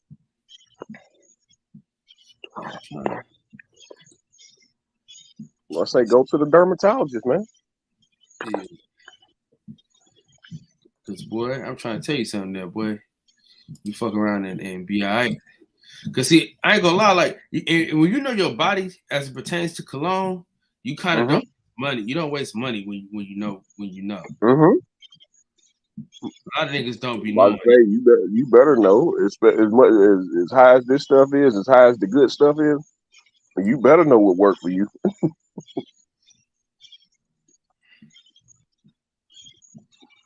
And you know, you also want to smell like a man too. You know what I'm saying? You also don't want to smell like a damn man. You don't want to smell like no fucking white man. You know what I'm saying? You know, certain sense, you smell like a white man. You know what I'm saying? Like it just like a white dude supposed to have his own. Yeah, I mean when I'm trying out to do cologne, like I try to hug everybody. And on everything, dog. Like hey auntie, how you doing? Oh, you smell good. What's that? Okay, appreciate it. Yeah. Hug my sister's friends. Ooh, Yeah. what you got on? All right, Absolutely. check. Absolutely. And Okay. see the thing about Macy's, man, they say the fall, they say Father's Day, the fall and around Christmas time is the best time to get cologne because you get the deals and you get the fucking backpacks and bags and tote bags and shit that come along with it. You know what I'm saying? But see, what I'm gonna do is I'm gonna get like a little metal, like a little you know how you know how the women put their candles on there? I'm gonna put all the different colognes right there in front of my TV. You know what I'm saying? You know. But yeah, my son, boy, he gonna be smelling good at an early age, though. Boy, I'm about to be somebody spraying shit on him right now. That Unforgivable, bro. That Unforgivable is one of my favorites, man, but it just don't last long. Gotcha. Oh, what Coop go? Coop left? Hey man, I love that pic y'all took together, man. When all y'all was at, I don't know where y'all was at. I was like, oh, look at black people congregating without no problem. Oh yeah, you know it was a problem. Mex got his hat tossed across the park, but other than that, though, everything was smooth. Mex got his hat tossed across the park. yeah. Nigga, Coop cousin was drunk as hell, and she wanted her some Mexico. No, now. Yeah, man, she wanted her some Mexico. Damn. Well, yeah, I love that, man. I was like, oh, look at my people. It was fun, though, man. It was a great time, to be honest. Shout out to Desi though. Here you go. I'm just saying, she's a very beautiful woman, man. That's all I'm saying. Nothing more, nothing less. Who is Desi? Can we get the Summer Jam screen? We not. That's Kyle and Coop's friend. Very she's a very interesting young lady. She fine as hell. That's what he's trying to say. Salute to her, man.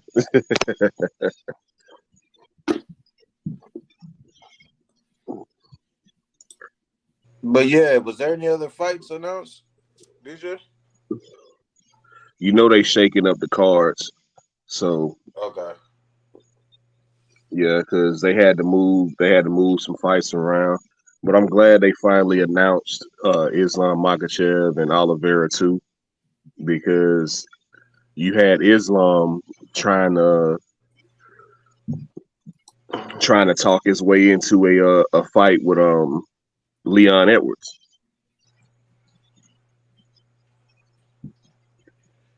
He was gonna go up and it was like some interest there about going up and fighting Islam. I'm not fighting Islam, but I'm fighting Leon Edwards because everybody wants to do the whole champ thing now. Ever since Conor McGregor did it, it's like that's a new trend now. Conor McGregor did it, Amanda Nunes did it, and Daniel Cormier did it. Everybody else wants to do it now. Did they announce Colby versus Leon? Even though that's the next fight, they hadn't announced it yet. That's crazy. I wonder what's going on with that. I don't know why it wasn't this weekend. I guess because they already had a pay-per-view this month, but it should have been this weekend. You know, they fighting in London this weekend.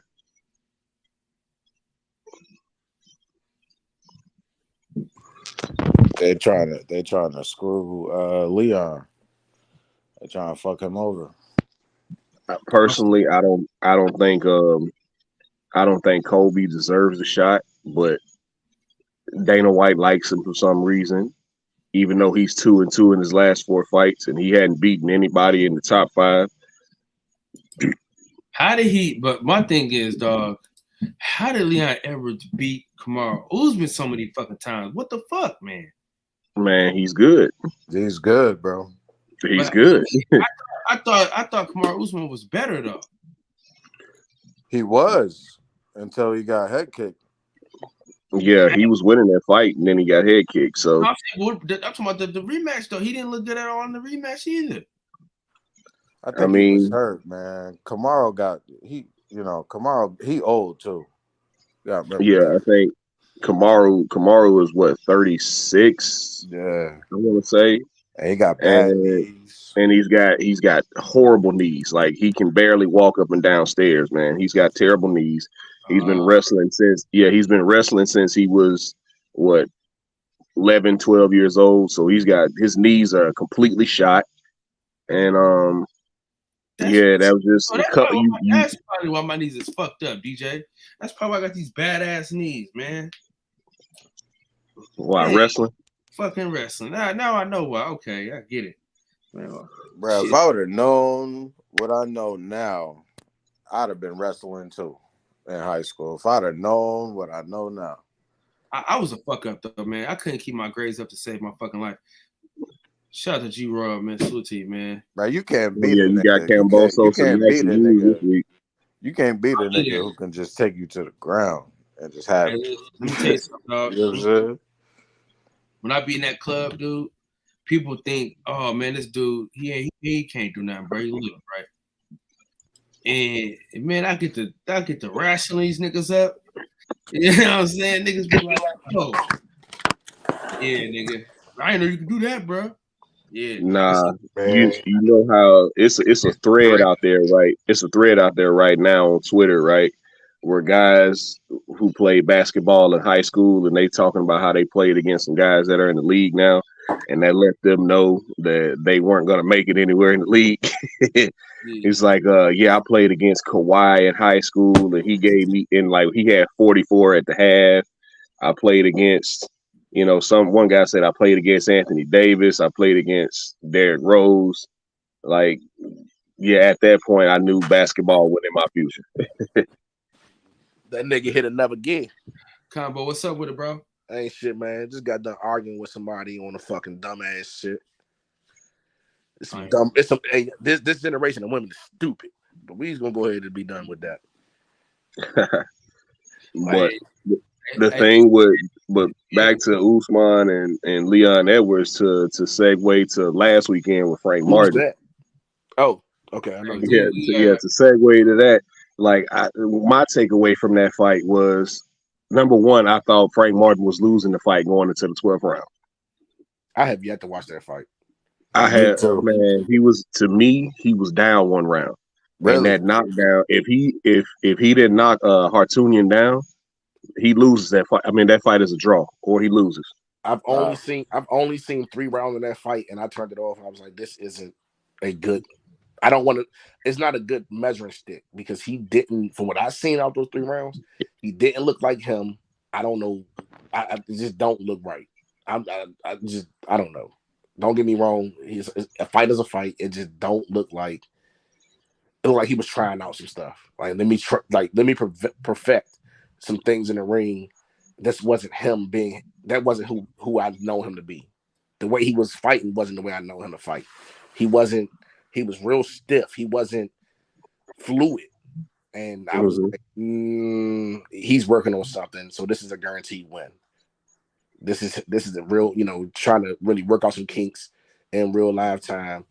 And this is what this is. And I'm just going to let that be what that is. Combo, I believe him when he said in the post fight He was like, "Yeah, man, I just couldn't pull the trigger tonight. Like I saw the shots, I just couldn't pull the trigger." Oh, he said And that. yeah. He said that, but you could see like because his punch output wasn't what it usually was, and that's what the commentators were saying as well. He was like, "Yeah, man, this is his lowest output, in his past few fights." I was like, "Yeah, that makes sense because Frank Martin usually does throw a lot of punches." But he was like, "Man, I just, I just couldn't So pull the trigger tonight." I was like, "I what that saw the shots." means. He was like, "I saw the openings, I just couldn't pull the trigger." You know what that And means, to right? and to me, I just think the way I look at it, I think we found out how good Hartunian was more than we found out anything about Frank Martin. I think we might have just found out that Hartunian might just be on the level of the rest of these guys. Anytime a guy doesn't look, anytime the favorite doesn't look as good as we expect him to look, and the other guy looks pretty good, it's either one of two things: either we found out how good the other guy was, or the other guy just had an off night. And I think it was a combination of both last Saturday.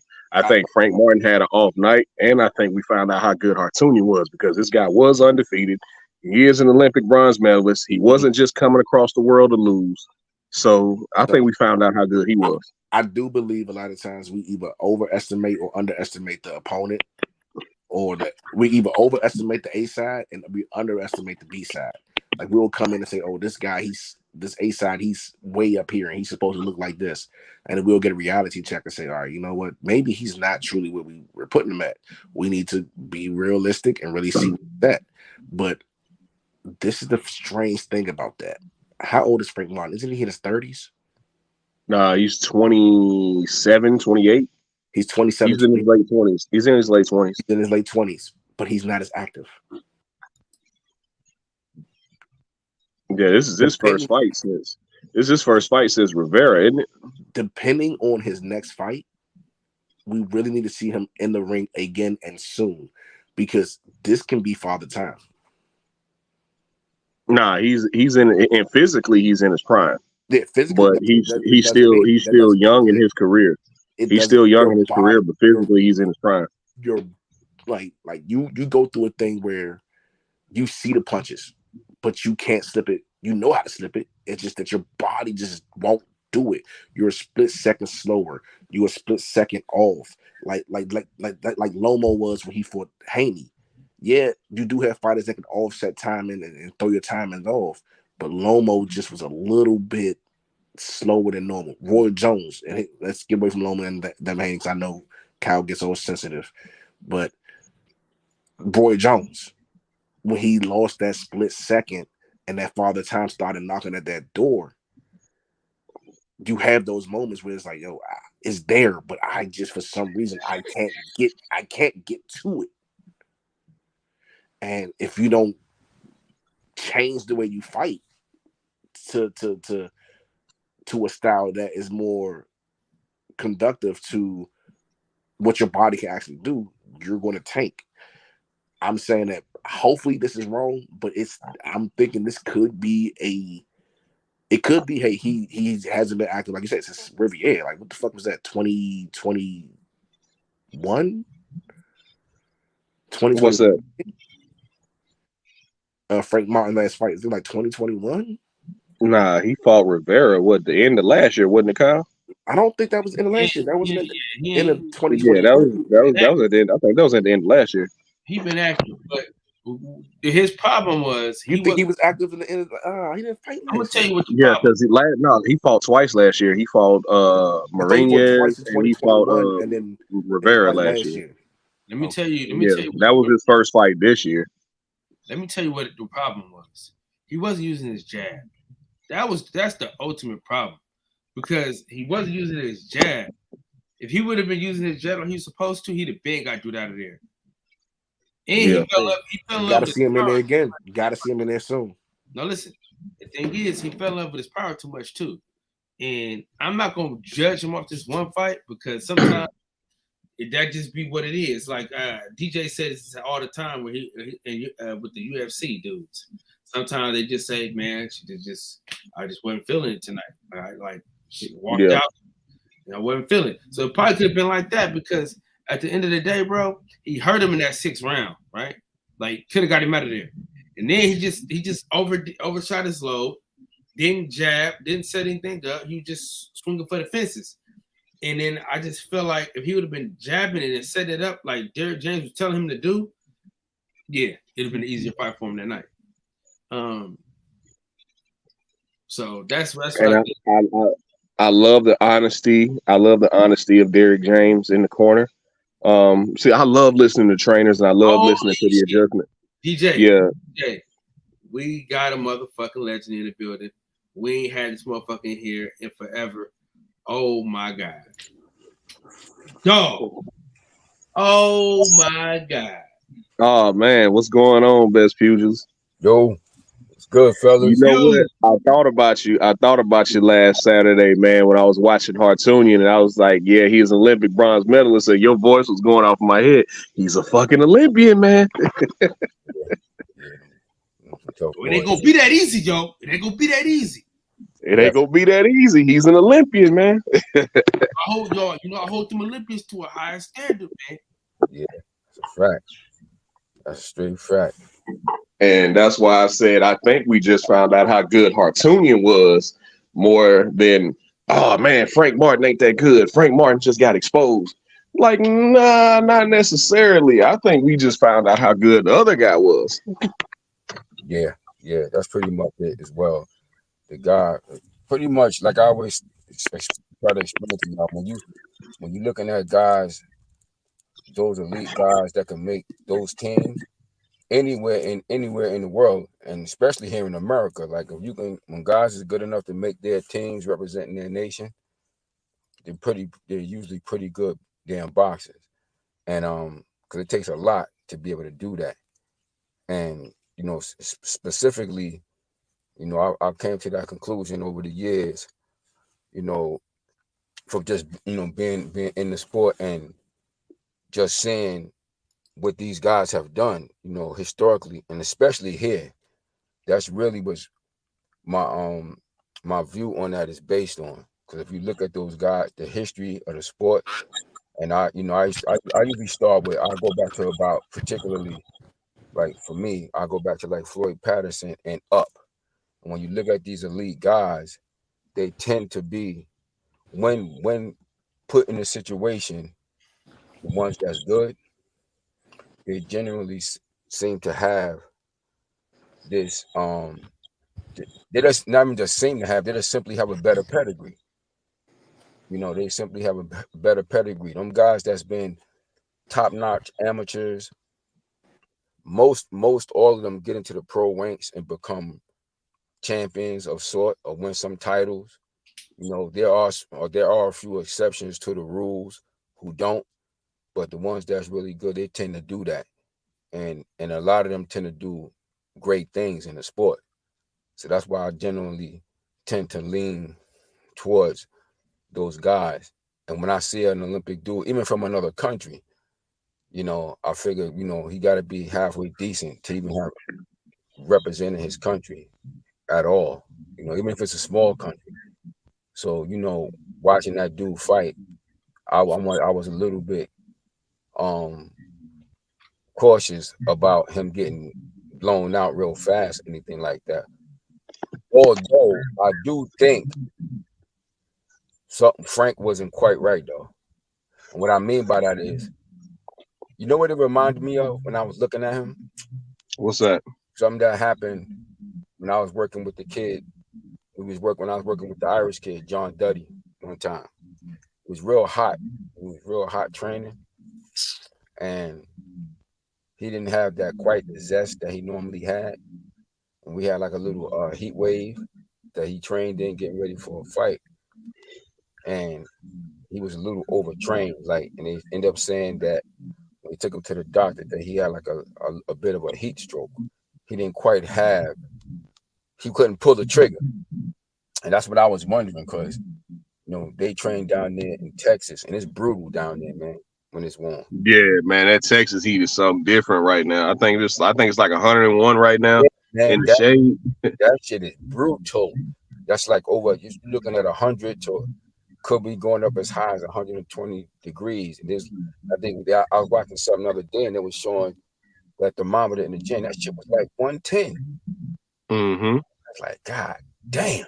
That's I saw that on that all access, and they were showing how hot it was in that gym. I was like, hell no. That's hot, man. So I was wondering if he was because he couldn't quite pull the trigger like he normally does. So I was wondering if he might have been a little overtrained, or I was wondering if he maybe had heat stroke. Because you see when he kept going back to the corner, you see Derrick James is like, yo, like, why you not doing what I'm telling you to do? And you can see in his face, like, he was thinking to it. You can see him thinking, like, shit, I'm trying to do what you're telling me. But for some reason, it wasn't just happening. And if you notice, even when he did get off some of his shots, because you've seen him fight before, so his shots didn't have quite that pop that they normally had. Even when he and the fact that the kid proved that he was a tough dude, all those factored in, I think, to what happened. But he still was good enough to get by, and that's the most important thing. But I hope that I'm sure they check them out after that, so on and so forth. But how did you score the fight, Best Pews? Like I was saying earlier, I had Frank Martin down going into that last round, man. And if he wins that last round without the knockdown, I think it's a draw. Yeah, it was definitely close. It was definitely close. I had like to be honest with you, I was scared. I was nervous, man. I was type nervous. It was close, but I thought he just barely would have been pulling it out. But he needed to win that round. Those last two rounds in particular, big to me. To make it convincing enough. But he got by. I thought he deserved. Ultimately, he deserved to win. Yeah.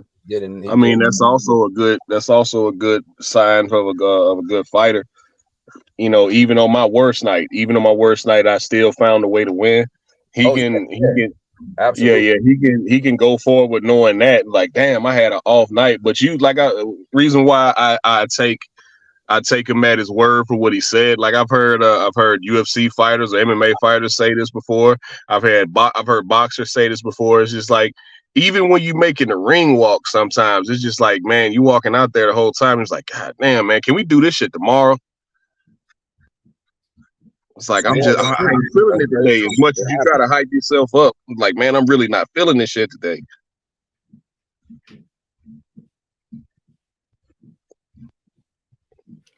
So I just hope Cool Boy Steph ain't like that next week. He damn sure can't be. Hey, did you check did you check your schedule, bro? Yeah, I'm gonna be you said it's on the 18th, right? Yeah. Yeah, I gotta work that day. Why you can't just call off one day out the damn year, dog? God damn, man. Oh man, it's coming to the point where I'm gonna have to burn a lot of this vacation time I got saved up, but not right now, man. I told you I got 5 guys under me, 2 guys are brand new, so I gotta train them. So yeah, I don't trust them to be by themselves yet and not blow nothing up. So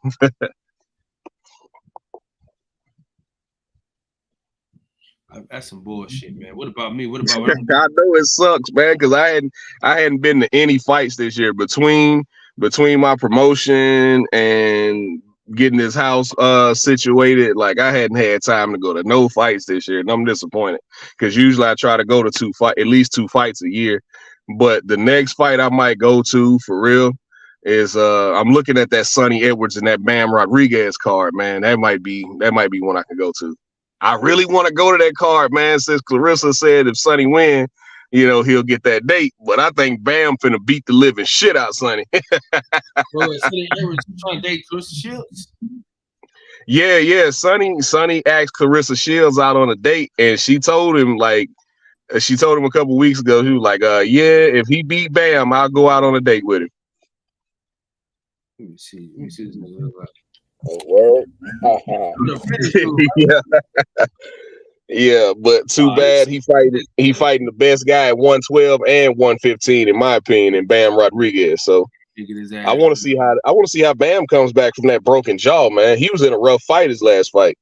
His brother retired, huh? Who? Bam's brother retired. Who's his brother? What's that nigga name, man? Franco. That's his brother? Yeah. I didn't know that. Never put that together. But yeah, I think that'll be an interesting fight. They talking to L-Dub, they talking about, somewhere out in Cali or Arizona, or I think it'll be Cali or Arizona or Vegas. But Eddie really ain't really got Vegas like that. So I don't know. Yeah, man. It's different. I'm gonna tell you right now though, bro. I'm gonna be in Atlanta that weekend, bro. Okay. Damn, man. And that's why I'm telling you to call out. But you acting like the job is that important to you. You know what I mean? Just one day. Yeah, we'll see, man. We'll see. I might be able to make some. No, because no, I can't. No, I can't. I wish I could, Kyle, but I can't. You could. I'm more important than them niggas, man. We done been through way more. You know me longer. Bro, I'm with you. But like I said, I don't trust them to be by themselves. Man, it's been a while. There's pugilists like DJ. What if you really couldn't make it to work though? Then what? Man, they'd had to call somebody else. But yeah, man, ask somebody else to do it, man.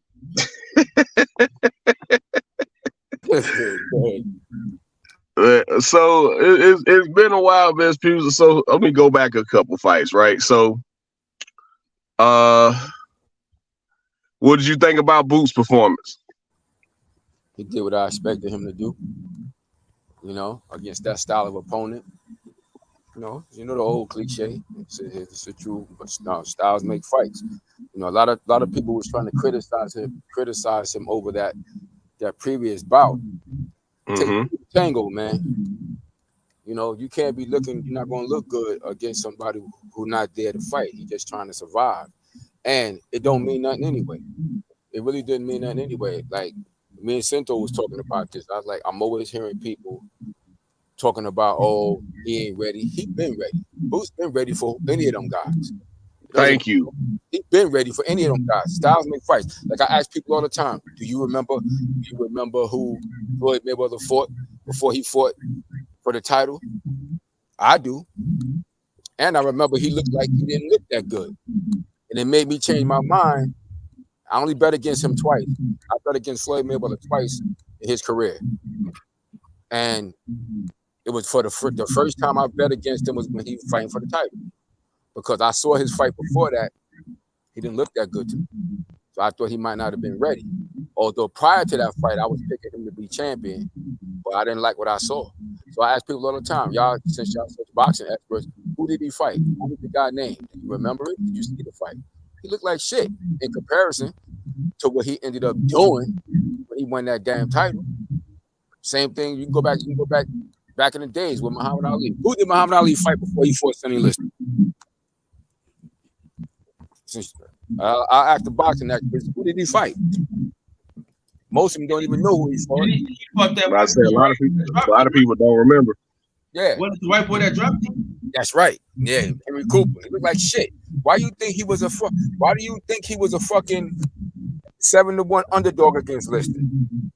Right. See, it's hard to imagine that. It's hard to imagine that shit now because he became Muhammad Ali. But it's a reason why he was a big ass underdog like that. One, Liston was the fucking man.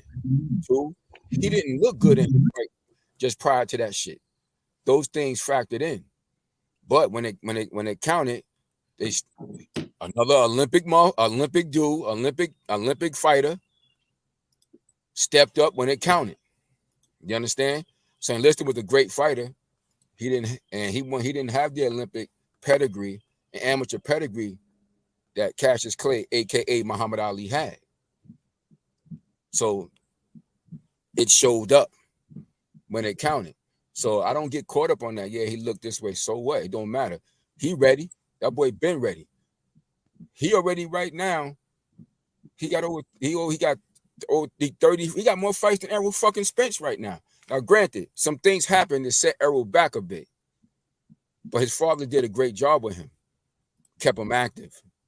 In this era of boxing, his dad has done an excellent job with him, as far as I'm concerned, keeping him active as much as they can. Yeah, I think he needs to get one more fight in this year. Possibly, like they talking about Ugas and Keith Thurman right now. I don't know what's gonna happen with that, but like Cody Crowley's out there. I think that'll be a good fight, even though I don't think Crowley will take the fight. But it's gotta be Stanley Stanionis. That's another good fight. I think Stanionis has been off since the last Arrow fight, right? I think that was his last fight. And you look at how he scheduled the Virgil fight twice, and he still didn't get that fight. So, I think Stanionis and Boots will be a good fight. But like I've been saying for the past 2 years now, like Boots is ready. I don't think anybody outside the champions can really fuck with him in that weight class, man. And even with the Corinne fight, you look at how Corinne fought in his next fight, how he walked the guy down and stopped him. It's like, okay, so like, what else do people need to see? Like, that's not how that guy fights. If that's how he fights and that's how he was winning his fights, that would be another thing. But that's not typically how he fights. He was on his bicycle from the first bell to the last bell. And even then, everybody's like, oh man, he should have just cut the ring off. That style that Corinne fought Boots with is not conducive to winning. Like, Boots won every round of that fight. So he just couldn't get the knockout. Yeah. But when that Ramon Villa fight was announced, I was like, okay, Villa's going to stand right in front of him. He's going to try to weather the storm, try to eventually walk him down and beat him up. It was like, that's not a good style. That's not a good style matchup for him, fighting a guy like Jaron Ennis. I knew that shit. I was telling Cento was talking about, I was telling him, I said, watch, he going to look sensational in this shit. Mark my word. I said, because money going to come to fight. I said, but I respect bro for coming to fight too. I respect him because he fought. He went out to he was trying to the bitter end. He had an old school fighter mentality, man. You don't see guys with that type of mentality in this era of boxing. He tried to the bitter end, but he was outgunned by a goddamn guard in there. You understand what I'm saying? That Boots, he was just outclassed. It was just you see when you see shit like that, I was like, oh, it's levels to this shit for real. Hell yeah. Boots is not, no disrespect to what's my man? What's the brother that he beat? Speedy Rashidi. Ramon Villa. Oh, Speedy Rashidi talent too, but he ain't Boots, yo. He ain't Boots.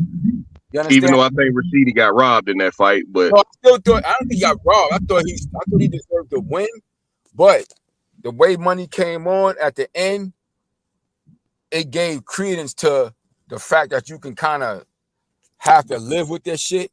As bad, although I thought in a fairly judged fight, accurately judged fight, Speedy should have won, should have got the decision. But needless to say, like I said, any of these guys that was those elite amateur boxers who had good long pedigrees like that, I'm always gonna factor that shit in. This new era of boxing, these fans, like in the words of the late great Roger Mayweather, they don't know shit about boxing. Always talking about like that shit don't matter. Yes, it do. Yes, the fuck it do. When you see them guys that's been them real elite dudes and they was top amateurs and they did real well, the majority of their career, them guys been boxing for a long time. That shit means something. That mean they got a pedigree. A pedigree is important in boxing, yo. You gotta have that. If you got that good pedigree like that, when you go into those programs, you do well. Boots Ennis got a good pedigree. You know, he just missed making that Olympic team. He should have made it. Alternate. He just missed making that shit, and he lost to another super elite fighter. That's the only type of dude that could have beat him. You understand what I'm saying? But he had them guys that was either made that team, or those Olympic alternate guys that was good enough to make that shit, those guys tend to do well, man, in them pro ranks. And they tend to be better than the regular good guys that just come up through the mud. When you put them in a situation where they got to get matched up, those guys that got those pedigrees tend to they cream rise to the top, man. So with that being said, are you favoring Bud? No, I've been picking Errol Spence since the moment that fight was talked about. Errol Spence was always better than him. He was better than him as an amateur. Errol Spence was 135-12 as an amateur. He made the Olympic team and got robbed. My little homie beat Bud in the Olympic trial. Saddam Ali, that's my little homie. Bud was good. He was a good amateur. Spence was an elite amateur. It's a difference. Bud was 58-12. Spence was 135-12. Made the Olympic team. That's the first time I'm hearing anybody say that shit. I didn't know he was 135. I didn't know he had that many fights. 135-12. That's crazy. He's an elite fighter, man. Always was. He always was, but he don't get the respect he deserved. That boy, in my gym, Marcus Brown, he used to spar with my junior Olympic kid. So I've been knowing Marcus and all since they was little and shit. Now, Marcus made the team, but out of all those guys on that team, Saddam made the team. Talented dude. I always felt Saddam was talented, but I don't feel he need to box because Saddam Ali's father got money and shit. So Saddam was boxing because, Prince Hassim Nahmed sparked a lot of little Arab kids to want to box. Yeah. He was one of them, but his father took care of him. So he didn't really have the desire to fight like that. But he was talented. Right. But he's a talented kid. He just didn't really got the desire. He don't have to fight. He just wanted to. You understand? And out of that team, Errol Spence is the Sugar Ray Leonard of that shit, yo. He don't get the cry. He don't get the pride. To me, he don't know. He don't get what he deserved. That's why motherfuckers was actually picking Mikey Garcia over him. I was like, y'all bugging, excuse my French, y'all bugging the fuck out. He ain't nowhere near him. Nowhere near him. Plus, he bigger and he's skilled better than him. You got to be good. Right. Like I said, to be on that elite level in America, a good American elite boxer that could make that team, you got to be nice because America got different parts of the country with different styles of fighters. That's tough. Right. And they rob you. Yeah. So you fighting, if you get that nice in America and you can make an American Olympic team, your skill set gonna be damn pretty good. Because you're gonna have to fight guys from, you got the East Coast, you got the West Coast fighters, you got the Midwest, and they all got slightly different styles, man. Right. What happened? When I was an amateur fighter, man, I remember it was dudes, man, that was like when we fighting in the Junior Olympics, when I fought in the Junior Olympics, that's when I met Mike Tyson and shit. We had a kid, because I represent New York City. I was representing New York City in the 5 boroughs. When I went up to the regional, we had a kid, a Puerto Rican kid, heavyweight kid. This kid was smooth as a motherfucker. I didn't think nobody was fucking with him. And I didn't even know. That's why I met Mike upstate. Mike Tyson annihilated his fucking ass, yo. How old are you? I was like, God damn. How old are you? 57. Are you familiar with somebody, Kevin Davis? Killer Kev? Hold on, that ain't sound Kevin. Is it Kelvin Davis or Kevin? Kelvin? Well, I know a Kelvin with a K-E-L. It might, I don't know. Maybe it is Kelvin. Maybe I misheard it. I thought it was Kevin. It might have been. It might have been. But yeah, man. So that's what I say. When it comes to that, those dudes like that, you got to be good, man. Especially like I said here in America, because you got to like different parts of the country. Guys fight with a lot of different styles. You know, Right. you got guys from the The Midwest. guys from Georgia and Yeah, Florida and Alabama and South Carolina, they're gonna fight differently than the guys from the DMV area. And a guy from the Midwest, like Detroit, St. Louis, Detroit. Chicago, Yeah, they're yeah, gonna fight different from guys who came from LA. You see what I'm saying? Like the yeah. styles change everywhere you go. Yes. So that's why those guys tend to be. If they had a long, if you Ohio, I throw Ohio in there because Ohio had a lot of good boxers, man. yeah, hell yeah, shit, that's where Aaron Pryor's from. Right. One of my favorite fighters, the Hulk. Aaron Pryor's from Ohio. And then so you got a lot of when you looking at those type of dudes, them guys that fought a lot and they fought in all those tournaments, like for years. Like when I was coming up, we had here in New York, we had of course Mark Breland, he was the fucking man. You know what I'm saying? But we had another brother, Dennis Milton, was the 156 pound. Now for the longest time, you know, I was just under them. I'm looking up to them. I'm thinking because Dennis Milton was winning, going to the Nationals, winning that shit, and he was beating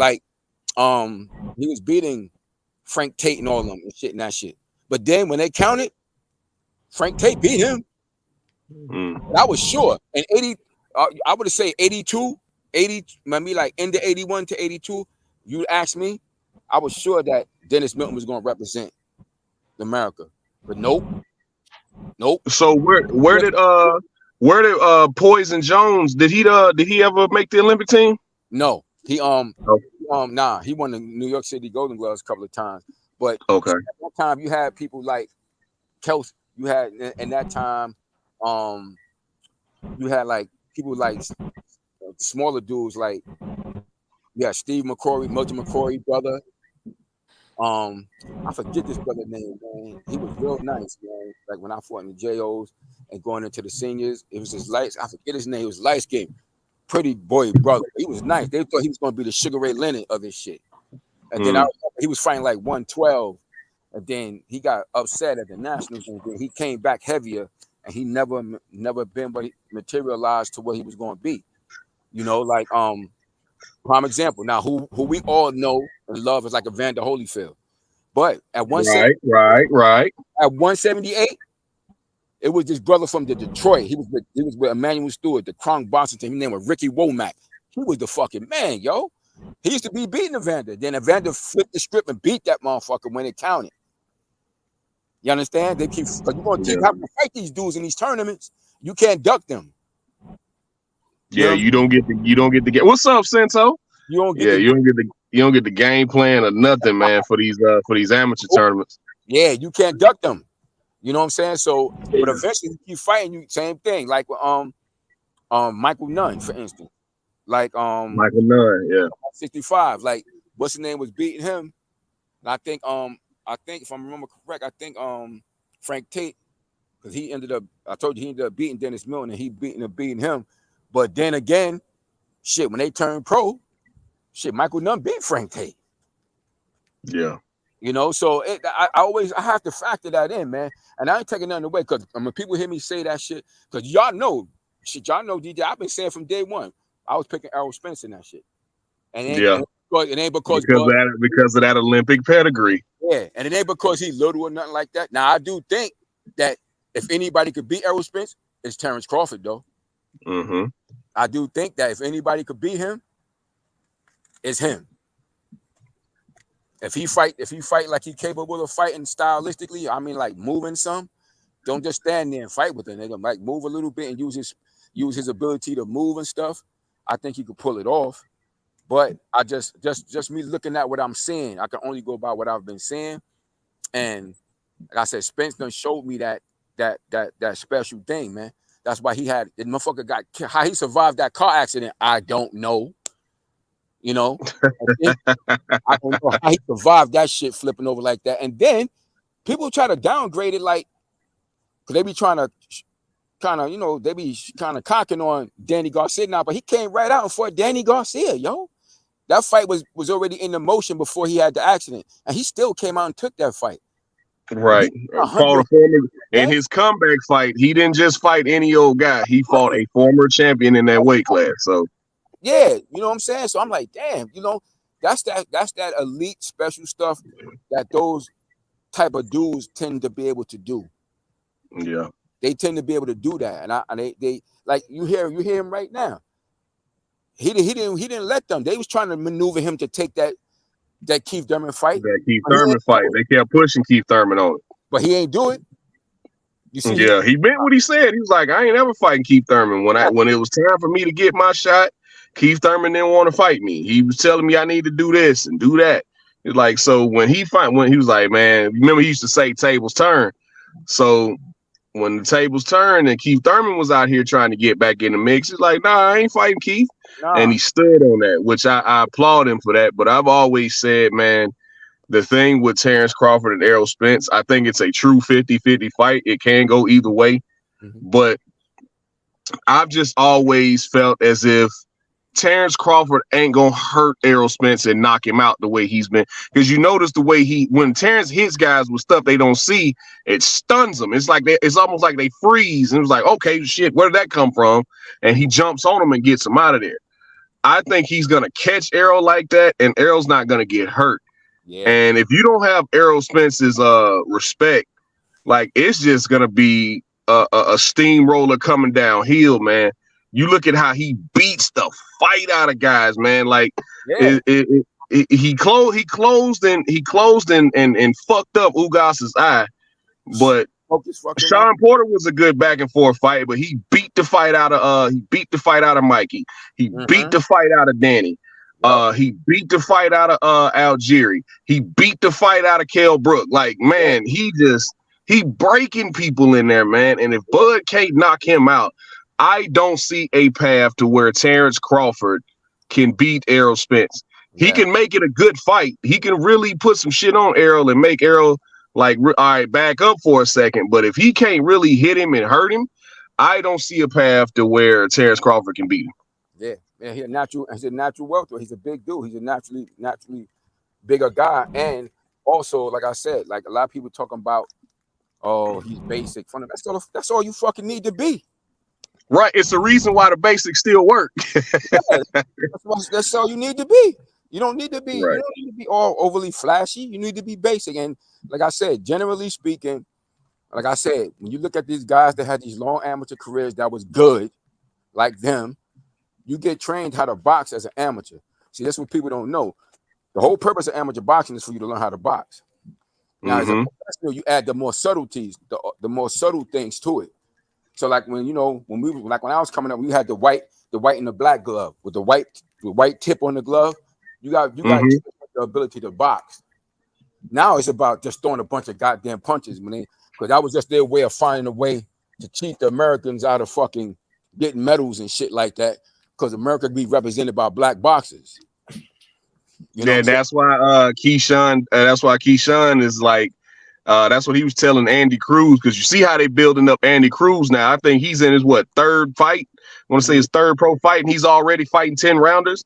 Yep. And Keyshawn was like, man, y'all keep using this guy because he beat me. What was it, 4 or 5 times in the amateurs? Y'all keep using this guy, using my name to build this guy up.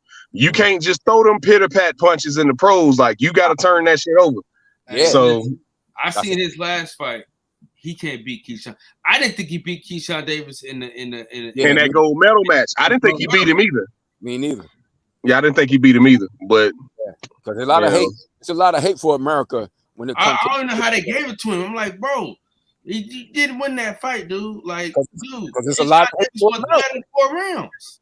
Yo, it's a lot of hate for America when it comes to that shit. So that's why it's a lot of politics. They don't like. They got a lot of disdain for America when it comes to that shit. So that's why they be robbing them guys, man. You know, they be robbing them guys because they know that, just the simple fact in America, when it comes to boxing and shit like that, it's young black guys that's mostly representing America, and they be getting busy. They don't like that shit. They don't like it. They never have, So they had to find a way. When you seen what happened to Roy Jones and that 80 Olympics, like, come on, man. Like, what more could he have done? And shit. Just brought a Uzi in there and just shot them over with Uzi. Like, let's keep it a buck. So that's what it is. Even Shakur and Robeisy. Yeah.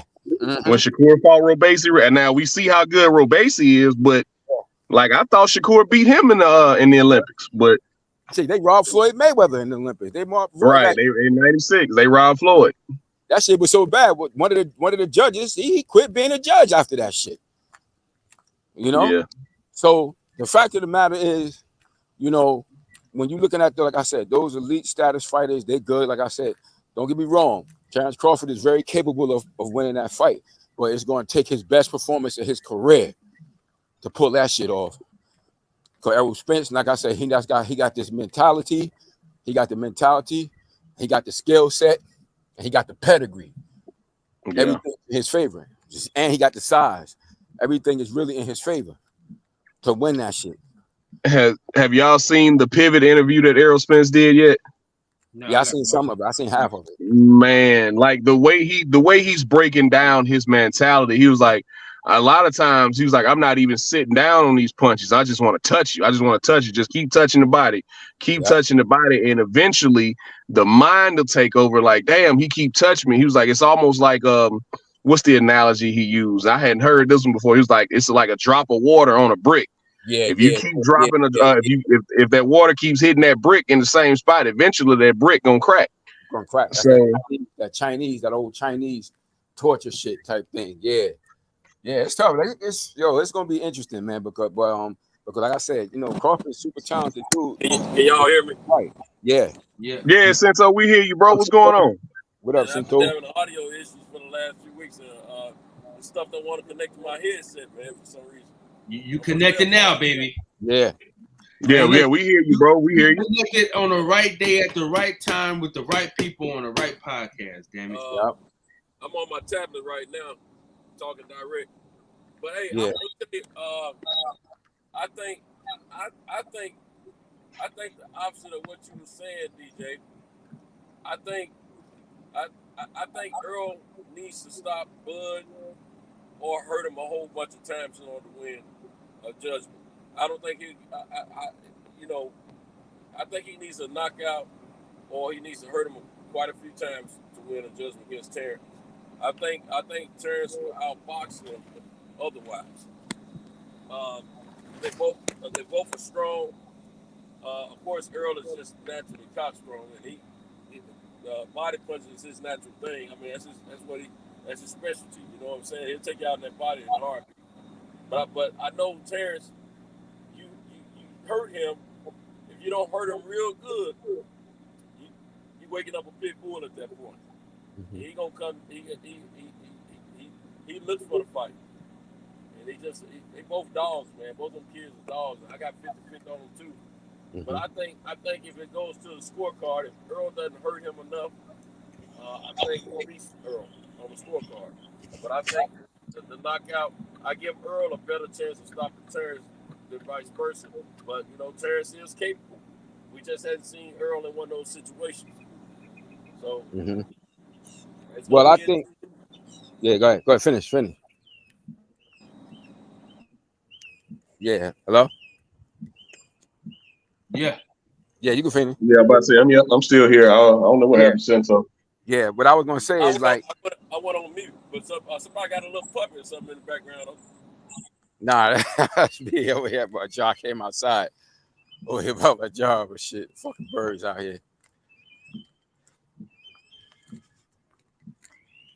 Yeah, but what I think on like how I see it is this. But that's another thing I feel. I think because Errol Spence, you know, he's been an aggressive boxer. Like I don't watch most every fight in his career. I only really see him really stunned once, and that was very early in his career. Very early in his career with the African dude he fought, and he ended up coming right back and knocking him out. But I just think another thing, he just don't get his boxing IQ and his boxing acumen. People don't really give him the credit for really how good of a boxer he is. He worked everything off his jab, but because he tends to be coming forward and looking to push people back behind the jab, people have this mistake of looking at him as like he just some flat-footed plotter coming forward, and he's not. He working that jab, trying to push you back, throw you off your style. But he put his combinations together beautifully to the head and the body, and his IQ is high. Like his IQ is very high. Like, but because he been able to get guys out of there, particularly early in his career, and a lot of the times he'll employ that heavy jab to push you back. But he worked everything off of his jab to set up everything that he do. And to establish that jab, that's where that pedigree come in, from being a good amateur, having had that good, successful amateur long career, learning how to establish that jab and set up everything else off of it. Now, how I think that Crawford will have his best chance is if he move, because he's athletic. He's athletic with his legs. Like he need to fight similarly to how he fought.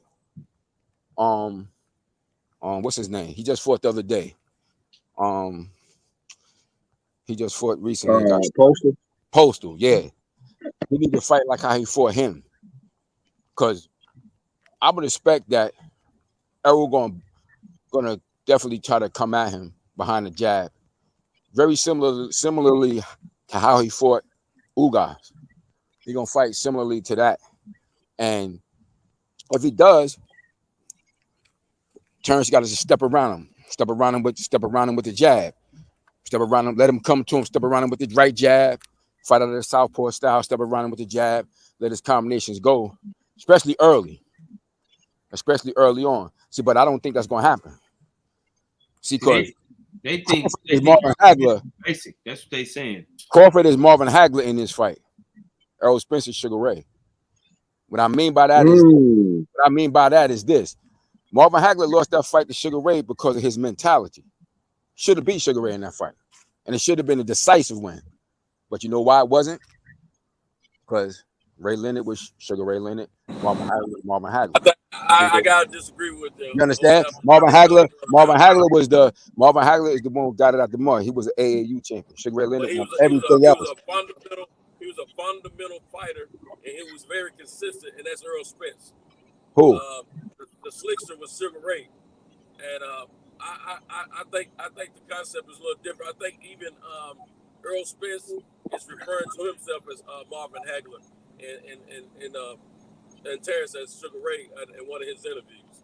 Yeah, he's more of the fundamental. He said he was Tim Duncan. Tim Duncan. But he Duncan. Yeah. He used that analogy of Marvin Hagler and Sugar Ray and another. But I'm not. When I say that, I don't mean stylistically. I mean mindset. Well, I mean the mindset. But Marvin was that man. He was consistent. He was fundamental, and he stuck to the plan. And he just came at you and gave you what he had. That ain't what happened. Marvin Hagler. Look, I was in camp. I was trained. I used to be trained. I trained with Vito Antifermo. Remember, I told you that shit. And Vito told me to my face. Vito had 2 fights. I'm not particularly talking about the Sugar Ray fight. No. About his career. Nah, but I'm saying, but that's the misconception in Marvin Hagler's career, because of his last half of his career, that he was just a steady. Marvin Hagler was a fucking boxer, yo. Marvin Hagler was a boxer puncher. And just like Vito told me, Vito was saying, he said, don't let nobody fool you. He said Marvin Hagler is just a big southpaw version of Sugar Ray Leonard. That's what he told me to my face. He said, don't nobody fool you. He said, that's what he is. And how you know that shit? He was slick. Early in his career, he was real slick. He could move his ass off and jab and move. Yes, he did. Why you think Marvin Hagler? If you go look at a Marvin Hagler fight, Marvin Hagler wore tassels on his boot. Wore tassels on his boots. Only guys that move wear tassels on their boots. I know, because I fought with tassels because I could move when I was fighting. You understand? He was slick. Yes, he was. You know, he wore war on his stuff on purpose because that was the end. That was at the end of his career. He didn't do that shit early. He wore that shit. He didn't wear that early in his career. Early in his career, he was a boxer puncher. Go watch the fight of him against Benny Briscoe. He danced the whole fight. I've seen him dance. He danced the whole fight against Benny Briscoe and against Cyclone Cyclone Hart. He moved that whole fight. Of his big fights, he fought in that style. That was later in his career. You got to remember, Marvin Hagler didn't get a title shot until he was over 50 fights. Yeah, about 50, almost 60 fights. He was over, yeah. So he was towards the end of his career already. Hagler was at his best early in his career when very people really didn't know him. People only got to know him towards the end of his career. He won the title late because he was behind Sugar Ray Leonard and all these other Olympic dudes was getting notoriety. You understand? And then you got to remember, Hagler his career came at the end of a great legendary middleweight, Carlos Monzon. Carlos Monzon retired in 1977. He retired in 77. That motherfucker was the middleweight champion from 1971 to 1977. So Hagler didn't get no shot. And then you got those Olympic dudes. Hagler was a boxer puncher. And then he got known as that later in his career, because to be honest with you, I just think it was more because of that hard ass goddamn training he was doing. And his body, he wasn't able to do the same thing. So he had to slug more to keep it a buck. That's what I personally feel. Because he trained real hard. And after a long period of time, that should take toll on you. So he didn't move at a certain point, and he knew he had to establish himself. He's like, I gotta make these motherfuckers want to see me. So he did it. You saying that he was a boxer. He was a boxer. I agree with that 100%. He always was. Yeah, he was a boxer puncher. I never considered Marvin Hagler a slugger, but I'm gonna tell you, I consider Earl Spence the same. I never slugger. He was a boxer. But they boxing style is what sets them apart, because a lot of people don't see that thrill in their style. But they're consistent, and they keep the fundamentals sound, and they come in there and they put punishment on you. That's what I see it the same in him and Marvin Hagler, from what I've seen. So I just think that he don't get the credit he deserves for his boxing. But what I disagree with you at about the IQ thing, I don't feel that Earl is any more intelligent in that ring than Terrence. I think Terrence is one of the most intelligent fighters that we have today.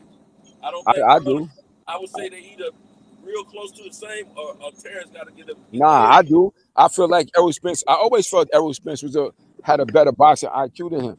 But I think Crawford is more athletic than him. He's more athletic than him. Yo, what's good, fam? Yeah, I just see him as more athletic. But that's his most, just like DJ was saying, what he said in Pivot when he was talking about that water on the brick. That's his mentality. That's his. Well, I think. Yeah, well, you know, I'm gonna keep it. That's a Texas mentality. Them Texas boys, they have that type of mentality too. But like I said, I just feel like his overall skill set has not really been appreciated the way it should be for what he actually able to do in that ring. Like he 30 out box. You have people like nah, that's not true. You even got people who know boxing who was picking fucking Mikey Garcia. You have people like Sugar Ray Leonard, them niggas is Olympians, and they was picking him over him. Come on, you know that dude just getting a check, man. You know, and they was picking him over him. They don't wait, man. Michael didn't have a chance, man. You know, but you had Sugar Ray. I think Tarver. Who else picked Mikey Garcia? Tarver's there was a lot of guys that picked Mikey Garcia in that fight. Yeah, and Tarver's an Olympian too. I think they were selling that fight. You know, they was believing that shit too. You know, but that's why he just thoroughly outclassed him and boxed him. He could have got his ass out. He just schooling him what it is. I know Tarver picks Terrence, though. I do know that. Yeah, they was all picking him. When he fought Mike Garcia, I said they don't give him his due. They're the late night crew back in full effect. What's up, Max? What's up, dog? How you been, Vespucius? Well, I'm good. What's up, Max? Man, I talked to you in a cool minute. Everything good? Yeah, I'm good. What's good with you? Man, we just living. What's up, Centos? What's good?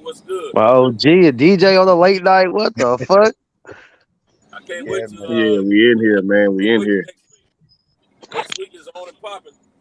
Yo, so with this fight, we was talking about, we talking about the Crawford. What's up with the this Inoue fight, man? And Fulton, what's y'all thoughts on this shit? Hey, fuck! I Man, can't even call that one. Honestly, I think that one's gonna be closer than the other one. Yeah, I think it's gonna be a real close fight too. I don't. It's hard to put. I love sports, man, but it's hard to In the put. Matrix, Sento. That's gonna be good. That's gonna be good, man. I don't. That's 50-50 to me too. I'll be setting my alarm clock and get me an early nap. Yeah, absolutely. I gotta give it to. Before Spence and Crawford was even announced, bro, I said when they announced this fight, I was like, that's the fight of the summer right there. Yeah, That's it right there. Until Spence and Crawford was announced, that was the fight of the summer, and I'm still excited about this fight. Personally, I got Cool Boy Steph because I don't believe that Monster Inouye's power is gonna come up from 118. And you saw Luis Nery's power that come up from 118, even though these are two completely different fighters. Mm-hmm. I hadn't seen it yet. I hadn't seen his power come up from 118, so I'm not concerned about his power.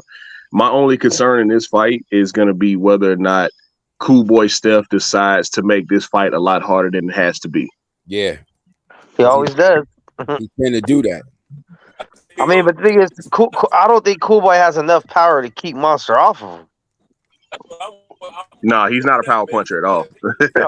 21 fights and 8 knockouts. Like, nah. That's gonna be the interesting thing. And they fight in Japan too, right?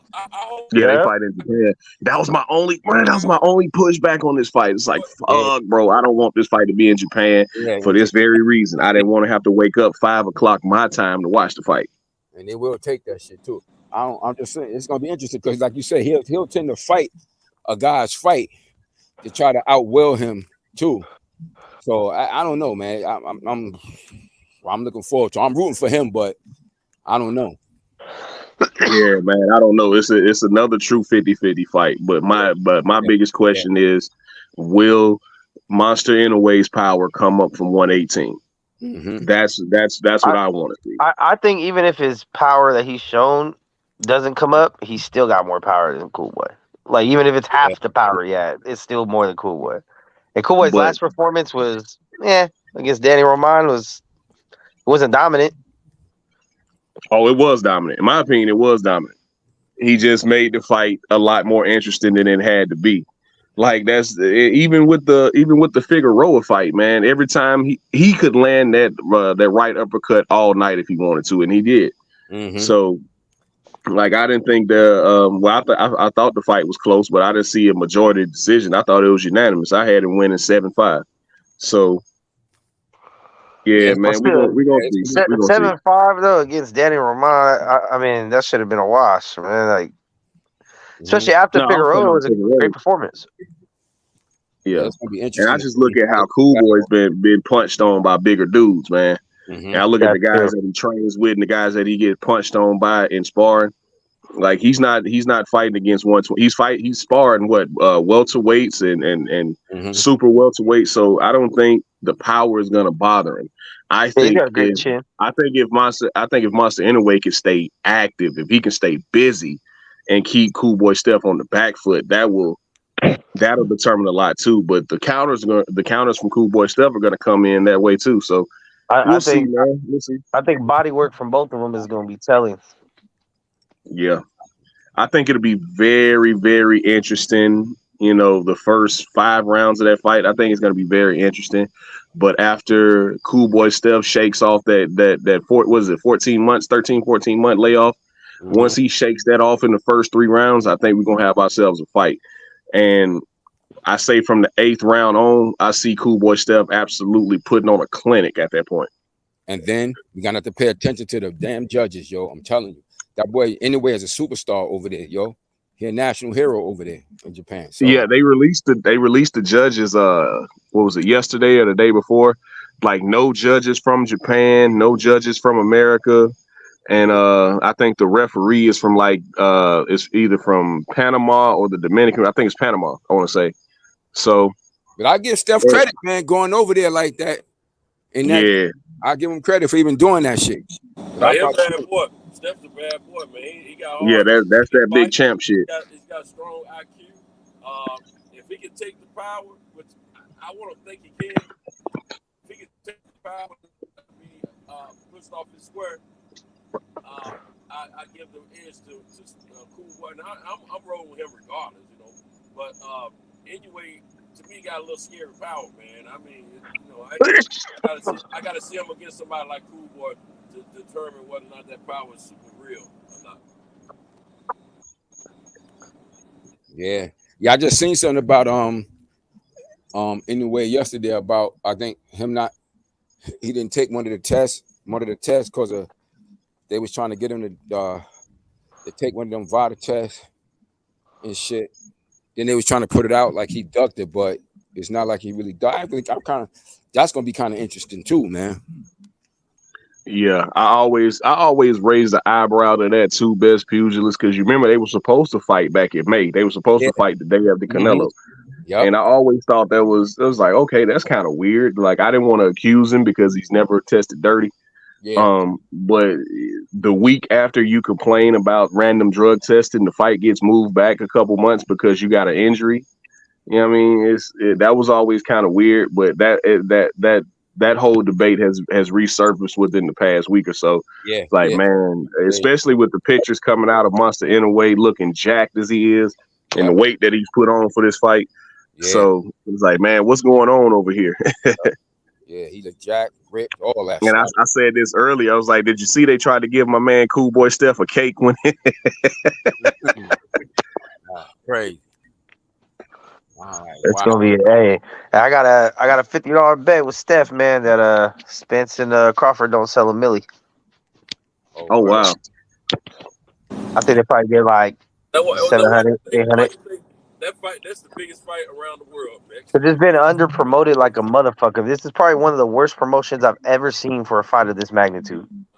But if you look at it, Max, this fight been promoted for the past 5 years already. So yeah, to us, not to casuals. Oh no. My friends who are casuals, even when I was going to the Ugas and Aerosmiths fight last year, it was like, oh, so he not fighting Crawford. Oh, okay. That's just the way these guys have been. That's just the way it's been going. I mean, casuals in the sense. I mean, casuals in the sense of people that don't even follow the sport, not people that have like a somewhat grasp on it. I'm talking people that be like, I mean, I watch boxing sometimes. Like, you know, I like Canelo. Like those type of casuals, not people that actually know either. I think they haven't been on no talk shows, no daytime, no Jay Leno's, no like nothing. They're just nothing. They're saving money by social media. They've been doing interviews. They've been doing a lot of interviews. No, but they haven't been doing mainstream interviews. They've been doing YouTube interviews. Mm-hmm. Well, they probably figured those people. They probably figured that audience ain't gonna watch the fight anyway. Yeah, they don't really do that no more though. That was back in the day shit. They don't. And that's why shit ain't selling no more. Yeah, they don't do that no more. They use social media is their route towards everything. Exactly. I mean, even their I don't know. It's just they missed the mark with a lot of things. The press conferences, like a lot of things, they just missed the mark. I think this fight could have been. No, I agree. Back in the day, I agree. They should have been hitting the regular Good Morning Americas and all that shit. But they don't really do that no more. They don't. And I mean, there's people like I use my younger brother as an example. I'm the one that put him up on Devin Haney. He knew about Tank already from social media, from viral knockouts. I put him up on Haney. I put him up on a couple different fighters that he didn't know about. He knew about Ryan Garcia and Tank, which everyone did. That's why I sold over 1 million, because casuals know those people. Like, I think it's hard for us sometimes to admit because we're boxing fans, so we know the ins and outs. Like, even Cool Boy Stephen, in a way, like, obviously casuals don't know who the fuck they are. But for Spencer Bud to be as big of a fight as it is and be this big ass, the best, biggest fight in 40 years or whatever, it does not have the promotion of the biggest fight in 40 years. Motherfucking Canelo and John Ryder have better promotion than this shit. I have to agree with that. Yeah, for what it actually is. As a sporting event with the athletes involved, they should have left no stone. I mean, think about their press conferences. They had two, one in New York, one in LA. They didn't have either in either hometown. They wasn't open to the fans, right? They could have made a lot more money just charging people $50-$60 to just come and watch the press conference, right? I mean, the interviews and stuff, like I said, they've done Brian Custer, they've done a couple, but I mean, come on, they're not doing the Jay Leno's, the David Letterman's, the Jimmy Kimmel's, they're not on there. They're not there's a lot of shit they're just not doing, and I think they're just being lazy with it because they're probably trying to cut ends like financially, and figure that social media is going to take it over, and it does in a small part, but not enough to push it toward a milli. Max, I think everybody's at the point now to where. My bad. Go ahead, bro. Are you of the mindset that anything under $1 million is a failure for this fight? Absolutely. If Tank and Ryan did, I think it was 1.2, 1.3. This should be doing at least 1.5, based on the quality of fight it is. I agree with that, but it won't. I think it will. I think Max. I agree with you. I feel like it's been under promoted as far as like, you know, in the traditional sense, but I feel like we've been waiting on this fight so long. People are just, I don't want to hear no more interviews. I don't want to see no more back and forth. I'm ready for the fight. So that's the way I think about it. So I think it will do well. I think it'll do very well. I'm thinking 2 million. I mean, put it this way, the young crowd don't even know who these fools are. Like, if you go to like a high school and be like, hey, you guys looking for this? They don't know who these fucking people are. If you went to a high school, be like, hey, you want to see Tank and Ryan? Like, oh yeah, Tank. They're on it. And then when it comes to the old heads, with that, Max, I look at that like, okay, these guys ain't buying pay-per-views anyway. You see what I'm saying? Not, like the younger guys, they ain't buying pay-per-views nowhere. They're not. But if your promotion is social media, like whether you're buying it or not, you might share a post about it if you're looking forward to it. If your daddy's buying it, if you actually want to watch it. But there ain't no high schoolers sharing no posts of this shit. I mean, not saying that moves the needle or not, but to get a fight of this magnitude, like, yeah, I don't know, bro. I don't see it. And it's kind of like the Cool Boy Steph and Monster Inoue thing. Like, it hadn't really been promoted in America, but over in Japan, like I've seen pictures on social media, especially Cool Boy Steph's social media, how they got billboards on the street, they got billboards in the subway, like they promoting the hell out this fight over there. Yeah, they gonna do that because that's their superstar, you know. That's right. The country, so they can do that because they got a lot riding on anyway to win that fight, yo. That's their superstar, so they got a lot. Yeah. But you can't really promote that in America because a lot of people ain't gonna get up that early in the morning on a Tuesday to fucking watch the shit. You know what I mean? No. It's got to be a Japan promoted event, but yeah, I don't know. They're kind of like leaving it up to the fighters on Spence and Bud. Like y'all go promote yourself. Well, hell, hey, look, but you also got to think about it too, Megs. They probably paying these guys so much money that's got the promotional budget. Yeah, that's what I'm saying. They're trying to cut quarters and pinch pennies the best they can, like especially if it's on a percentage, you know. But that's what I'm saying. There's other ways that they could have made money if they would have charged for press conferences. Yeah, like look, we're MMA fans. You see how UFC does their shit. You know what I'm saying? The press conferences are fucking lit. Yeah, boxing really don't do that. They don't really open a lot of press conferences to the public. They'll open the weigh-ins to the public, but not necessarily the press conference. And then the UFC has it where the fans come and ask questions. You stand in line, you get to ask a question to your favorite fighter. But it's crazy though, because Max he's right in many regards, because how it used to be done, you would have seen these guys on all the regular shows from Good Morning America, the one on NBC, the one on CBS, you would have saw that, like every opportunity. And it's funny because even if they use that budget, you can still make more money by drawing more people if you get them to know about it. If you get them to actually know about the event, you know. Yep. And they used to call it the ESPN. They used to say put them through the car wash. Yeah. Where they started like 6 in the morning and wouldn't be done until like 4 or 5 o'clock that afternoon, just going through show after show after show.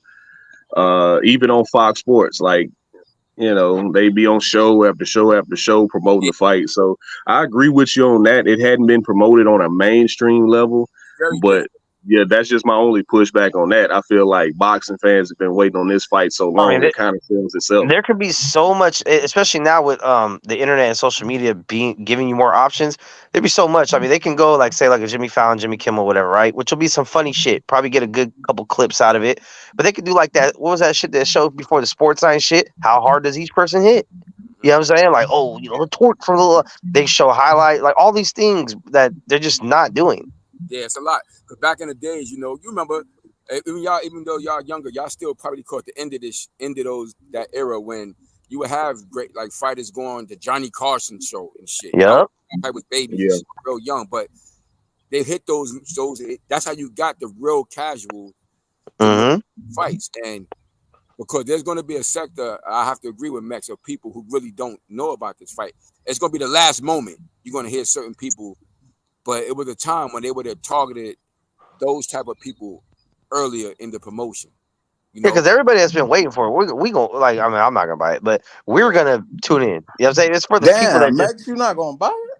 Nah, I'll pitch in if someone else is buying it, but I'm not buying that shit. How much But is it? for 85. Yeah, it's $84.99. I'm definitely buying it. I mean, there's something about me you gotta know.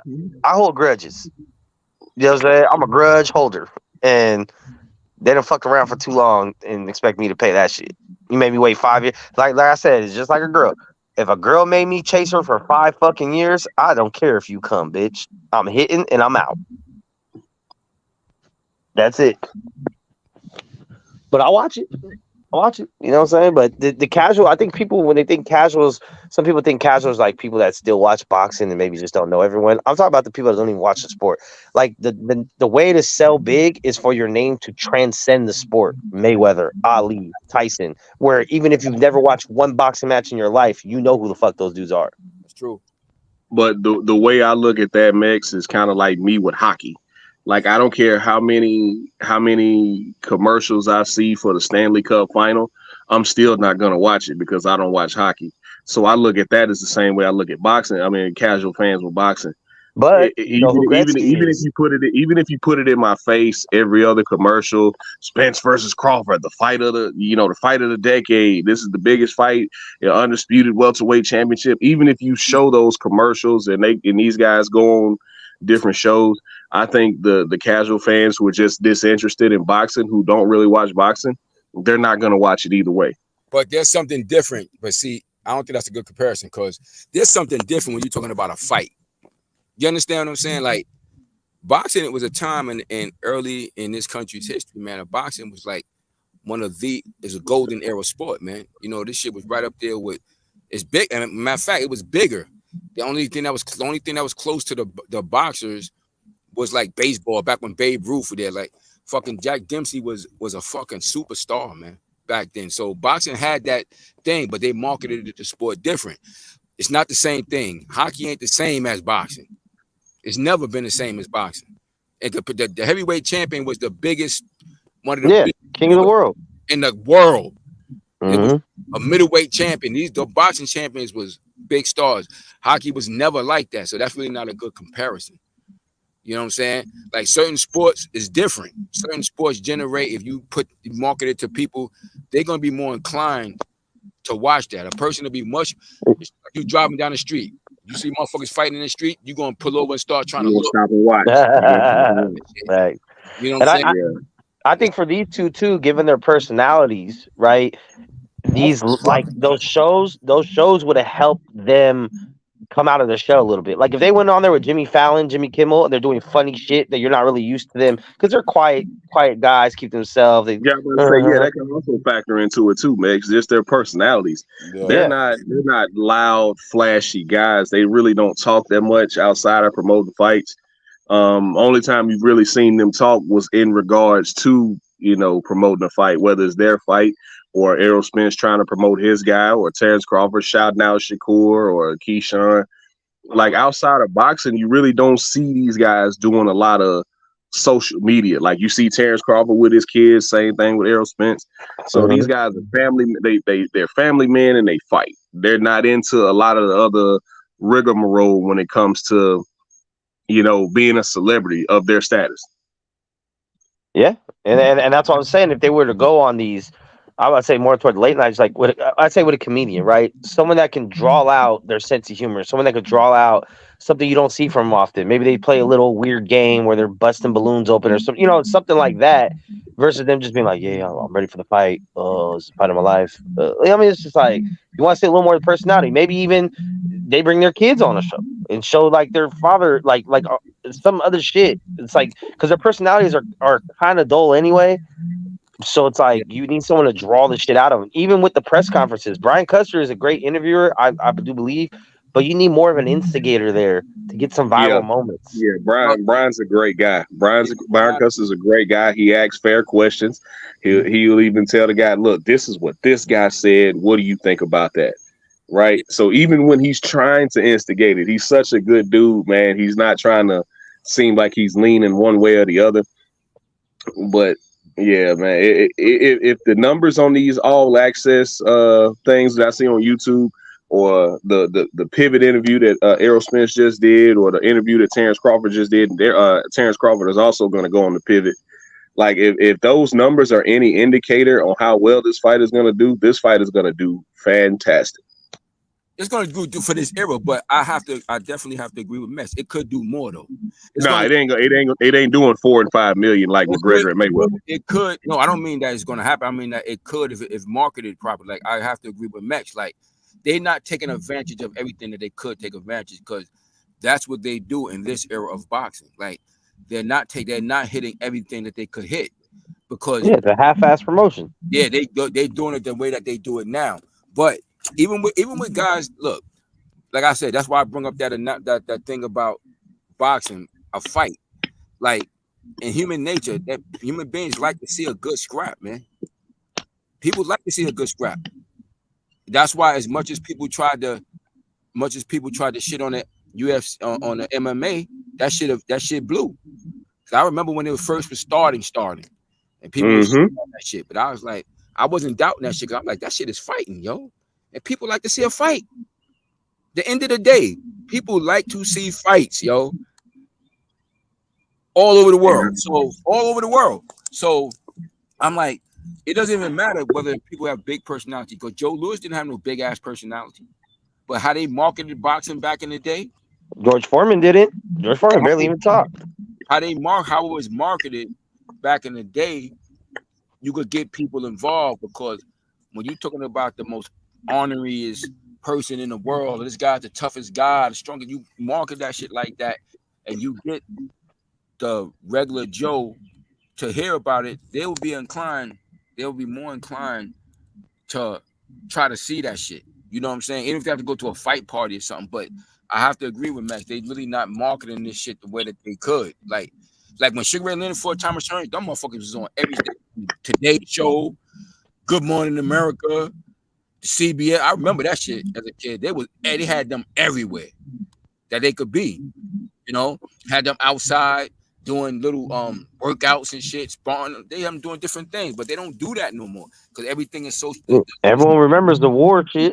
Yeah, the social media, the way the demographic for the social media is, they targeting certain groups of people, and that's their format now.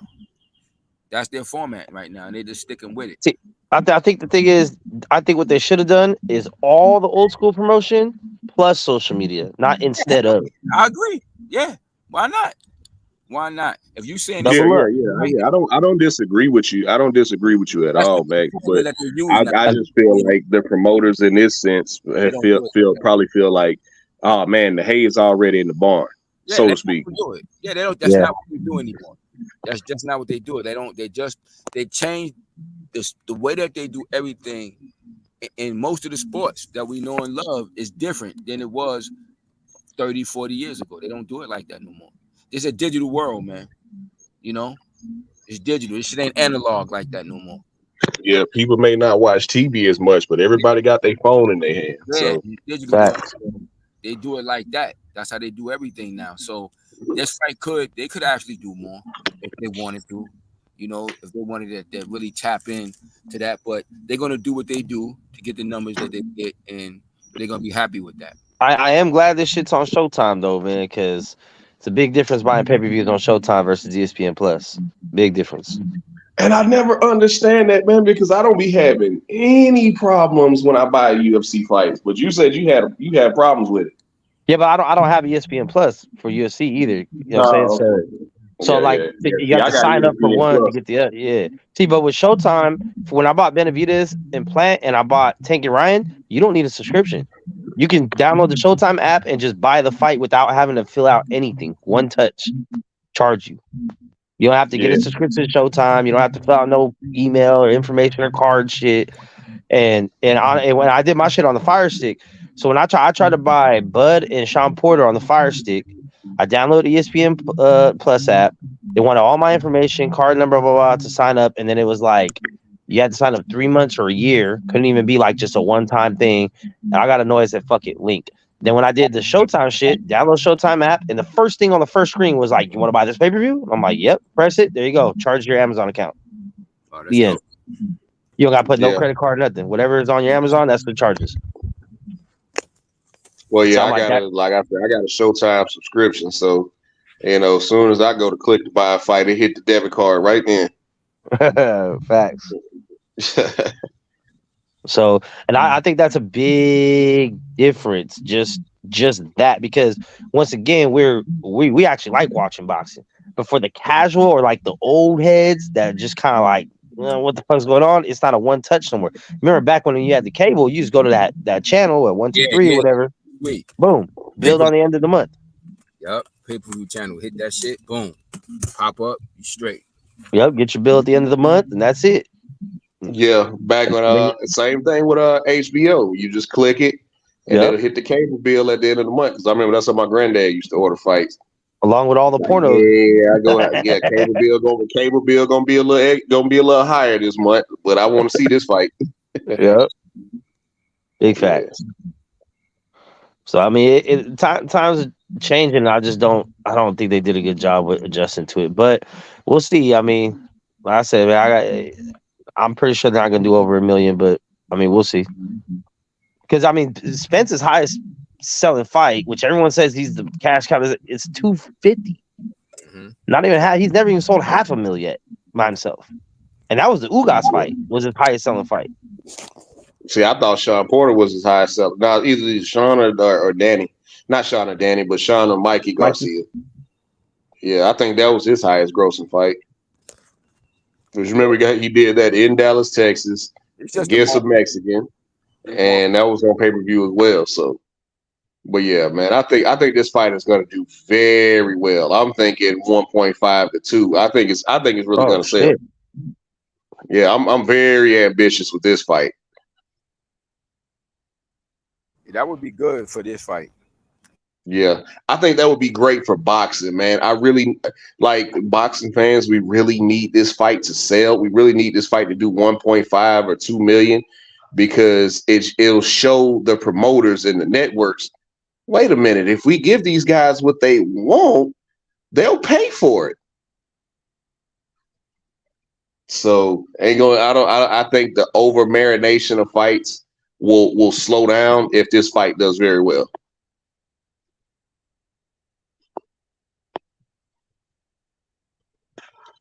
Yeah. I agree. I want to know what's up with it. I want to know what's up with Andy Ruiz right now, man. Why he ain't signing the contract, or why he's being so difficult to deal with. You really don't have any other options right now. Who else you gonna fight? Where else could you fight a guy and get this kind of money other than fight Deontay Wilder? Because the Dillian White and AJ fight is going to do very well overseas, I believe. So, yeah, man, I don't know what Andy Ruiz's problem is. If he's trying to, I don't know if he's pricing himself out or what. But just listening to Tay Jones and listening to Deontay Wilder on his social media, it's like, man, we've offered you a ton of money, man. Like your dad is trying to milk the situation for what it is, and you really can't blame him for that. Like, if I'm finna go in here and get knocked out, I want to get paid for it. So you hit it right on the head. That's it. Right like, I'm about to go in here and go to sleep. So yeah, y'all gonna have to pay me for this. Yeah, because if they're gonna risk that, that's what they're looking at. If they're gonna risk it. If they're gonna risk that shit, they're gonna feel like we're gonna make the most that we can out of it. And yeah, they're gonna use with a little bit of negotiation power they have. He did have the belt for a split second, so they're gonna use that shit. You know, that's what it is. But yeah, they know the possibility is there. It could be because that very well could be the case. He could get in there, get put to sleep, or he can get in there and be a real problem for Deontay too. If Deontay don't knock him out, he gonna be a problem for him.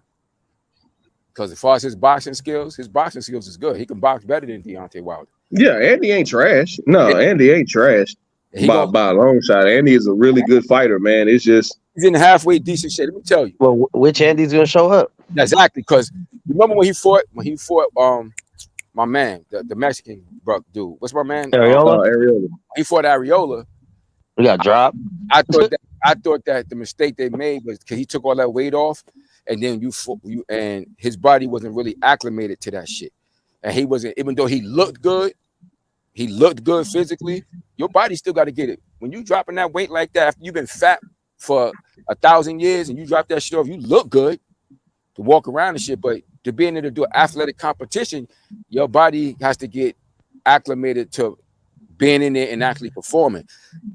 So that's why, if you notice, when he fought Ortiz, he gained a little weight back. He still looked decent. His body was still good, but he was heavier. He carried that weight better because he got hit with some shit in that fight. And Ortiz can punch. Yeah, Ortiz nailed him in that shit a couple of times. That shit. Why? Because he let that weight come back on his body, but he stayed in some kind of good type of shape. His body had that weight that he used to having close to it, but he was in better condition. So if he's in shape and keep that weight where it's enough weight on him that his body don't feel weak and he feels strong, but he's in shape enough to let his hands go like he did in that. If Deontay don't get him out early, he gonna give Deontay hell, yo. If he get close, because then he can fight good on the inside, and he fast as shit, yo. He punched from the inside out.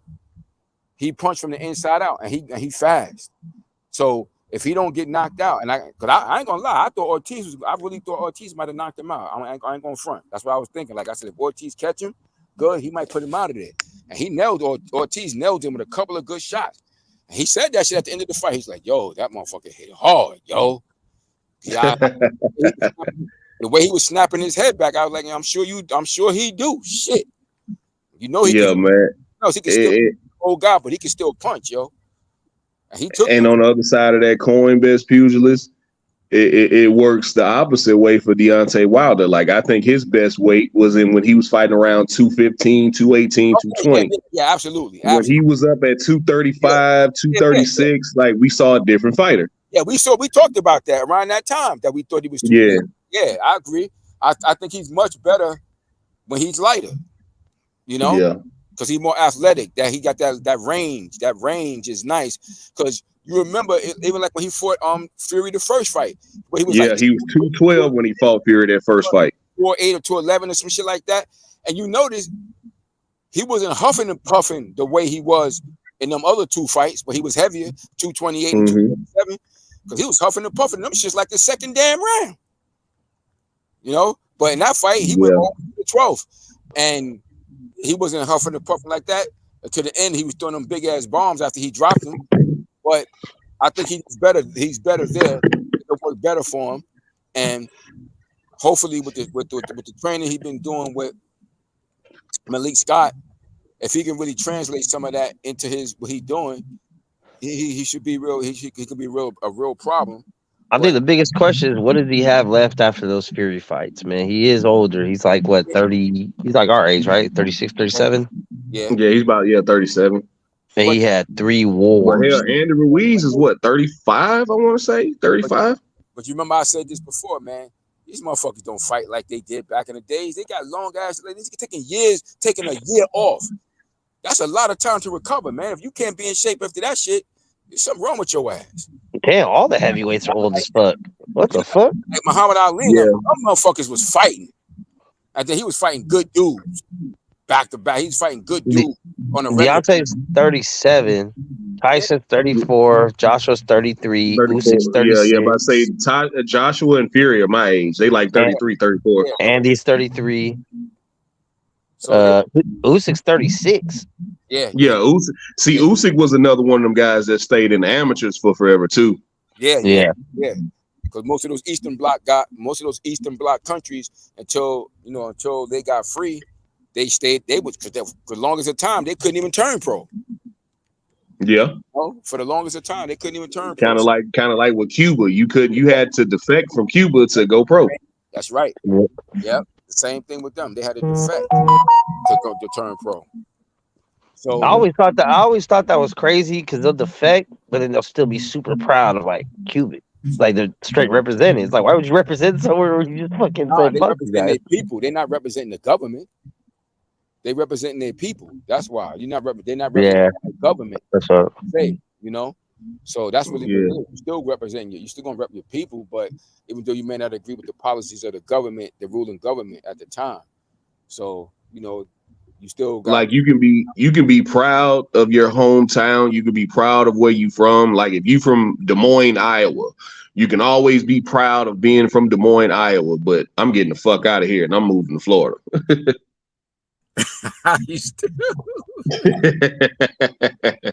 Yeah, man, it's how we do it in Iowa. But you live in Tampa, bro. Like, so that's the way I look at that. Yeah, so that's, you know, so it could be interesting. But I know what I see what Andy and them doing. They trying to get the most out of it because they like, yeah, fuck it. If we gonna take it, you know, yeah, homeboy's a threat. You know, he got the great equalizer. But we're gonna try to get as much as we can out of it. Yeah, we're gonna go in there, we're gonna try to win, but that's exactly the way I see it. Like I don't see no fault in either side, even though that the Deontay Wilder's the only fighter I'm biased towards. So like I want Andy to hurry up and sign his fight so Wilder can fight him and knock him out. Yeah. But at the same time, I get it. Andy, like, man, look, dog, I'm finna go in here and get knocked the fuck out. I might as well get paid. You know, this is probably gonna be the last fight of my career. Or be the last big payday that I can get for my career. So I'm going to get compensated if I go in here and get my light shut out in 4 rounds. Exactly. If I do get put out, fuck it. I'm going to get paid for getting put out. Right. Window. Yeah, that's just the way I see it, man. Look, y'all going to pay me. I'm finna go in here and get slept. Yeah. No doubt. If that's the case, because it's a chance. Because it's a chance that could happen because they know he's going to be more dangerous than Joshua was in their mind. They know he's more dangerous. Cause shit, Deontay Wilder went down, but he got up. He was getting up. You know, he wasn't just he was always trying to get up every time. He gonna fight to the bitter end.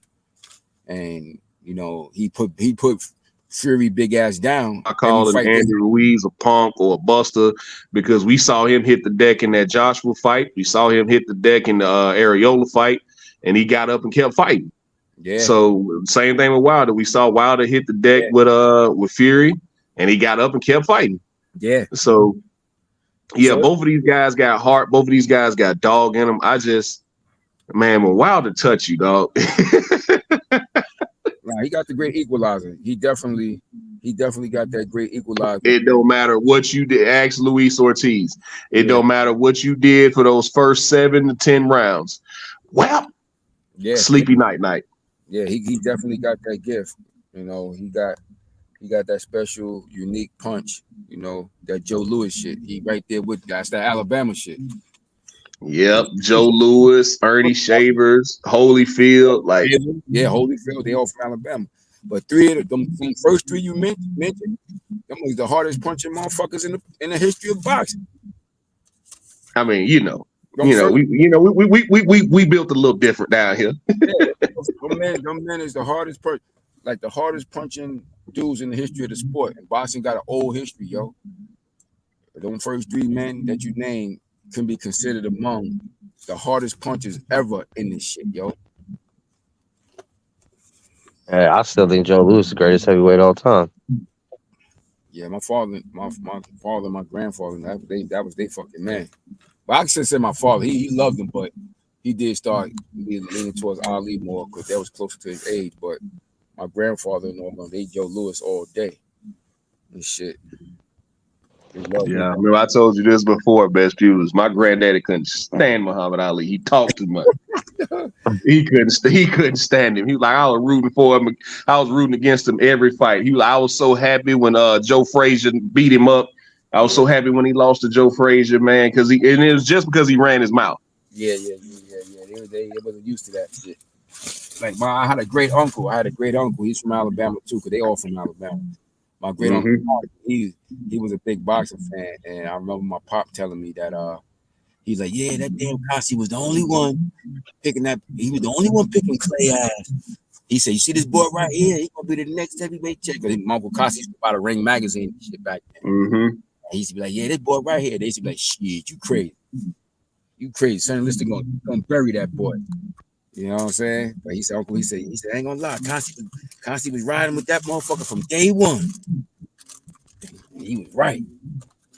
He was right. That son of a bitch ended up being the greatest thing since sliced bread. You stupid. Yeah, they used to love that motherfucker. They used to love him. Yeah. But yeah, man, like I said, that fight is interesting. I want to see that. I really like to see that. I think that fight got the potential of being a good fight. Because like I said, if Deontay don't get him out of there with one of them missiles early, it could be very interesting. You know, very, very interesting. It could be very, very exciting fight. Because if he take the fight, he gonna take the fight. If he take that shit, he gonna be trying to win that shit. He ain't gonna be just taking that shit to be an opponent. You know? Nah. Andy definitely gonna come up. He definitely gonna show up to win. Yeah, he gonna try. Yeah, because that would be even with Joshua and becoming the unified heavyweight champion after he knocked out Anthony Joshua. Like, this would probably be the biggest win of his career. Hell yeah. I mean, who else could say at that point, like, you really got to look at it. Who else could say they had wins over Wilder and Joshua? Damn. That would be some historic shit for him. Two of the best heavyweights in this era. Andy Ruiz would have a win over both of them. Yeah, that'd be impressive, yo. That should have put him in the Hall of Fame, yo. Yeah. If he beat both of them, he going in first ballot when his term come up. If he don't do nothing else. I think win or lose, this will probably be his last fight. Win or lose. Yo, what's up? Is Tyson Fury really gonna fight Ngannou? That's the thing. They're gonna fight in I think either Saudi Arabia or Abu Dhabi. I think it's Abu Dhabi.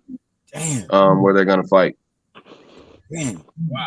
Yeah, France is about to go in here and get fucking smashed. And I'm not a fan of this. I'm really not. Mex has heard me say this, and if everybody's heard me say this, I really wish MMA fighters would quit going to boxing and getting embarrassed like this.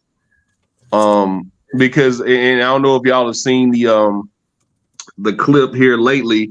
There's been a clip going around of Alex Pereira getting absolutely schooled by somebody. I can't remember his name, but he was in there sparring with a boxer and he was getting dog walked. It was easy work. And Alex Pereira is one of the best strikers in MMA. Coming from kickboxing, he was a multiple-time Glory champion. He knocked out Israel Adesanya in kickboxing, knocked him out at MMA. He is a fantastic striker. But when you tell a guy you can't clinch, you can't use elbows, you can't use knees, like, you're handicapping it. And you're fighting in this guy's wheelhouse. So you telling Francis, like, he can't use the clinch, he can't throw elbows, he can't use they're gonna separate you if you clinch. So I'm not a fan of MMA fighters going into boxing because you're asking a guy to take away half his weapons.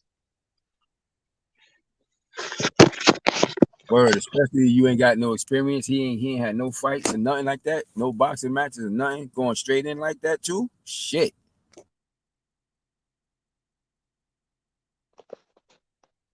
Hey, but he has a puncher's chance.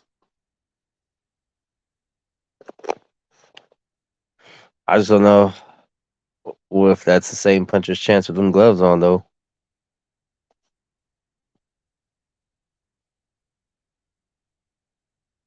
Yeah, that's a fact. But they ain't gonna. It's gonna be a thicker glove. And the girdle, that makes a big difference too. They don't wear that shit in MMA. Damn, my bad. I dropped my damn phone. What'd you say, Max? I said he still has a puncher's chance. I just don't know how much with the girdle and the gloves. Yeah. Now, if they're boxing with 4-ounce gloves on, maybe things can get a little spicy. But I think Fury stops him. I think he does too. Because Francis has always had gas tank issues too. Body. Lean on him. Body. Francis ain't never fought nobody as big as Fury. And remember, there's a weight cap in UFC. Yeah, there's a weight cap. There's a weight cap in MMA. There ain't no weight cap in boxing. So Francis about to come in there. Francis about to come in at his walk around weight. Francis about to come in there probably 290, 295. Yeah, I mean, so we'll see. I just saw a video of him and Gaethje, and he said he was 296 or some shit. Yeah, Francis is a big dude, man. Yeah, this is also weight wise. This will also be the biggest guy Fury's ever fought too.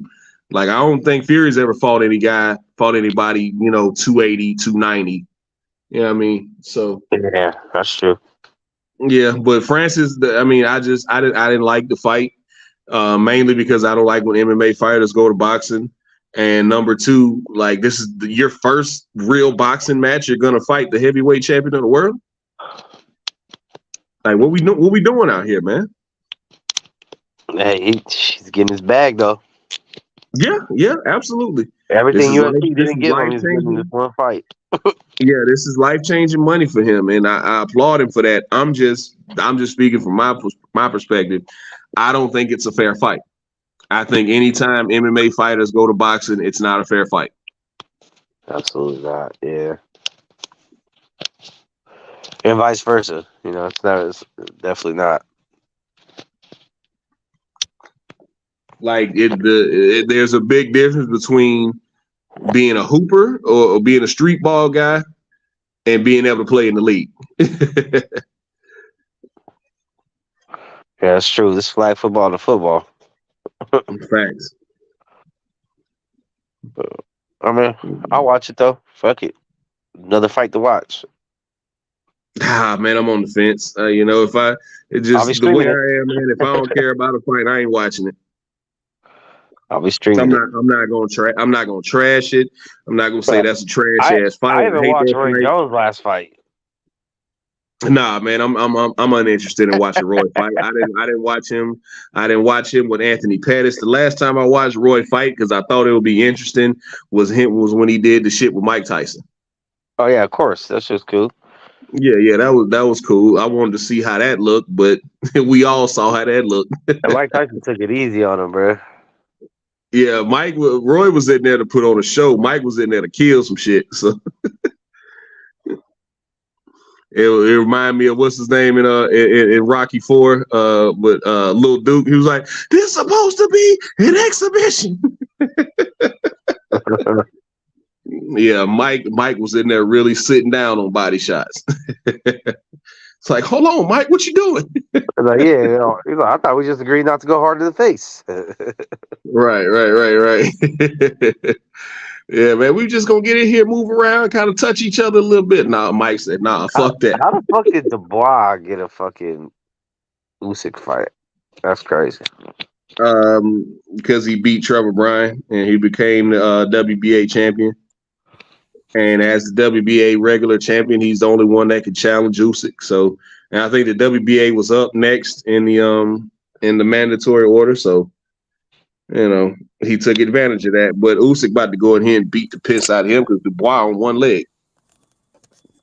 Yeah. He fighting Dubois? Damn.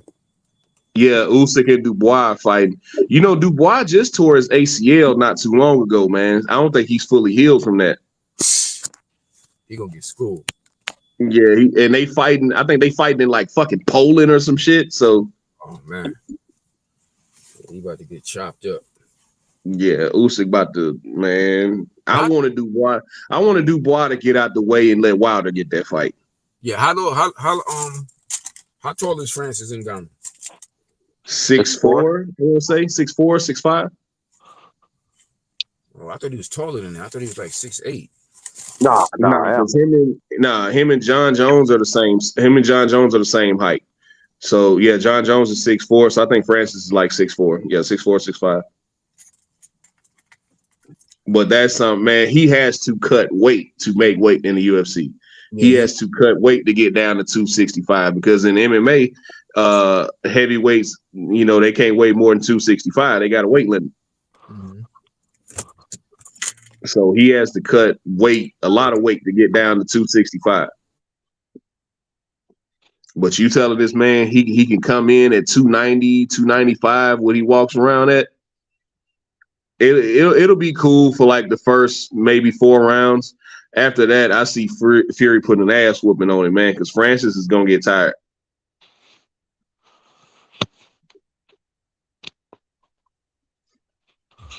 Yeah, hell yeah.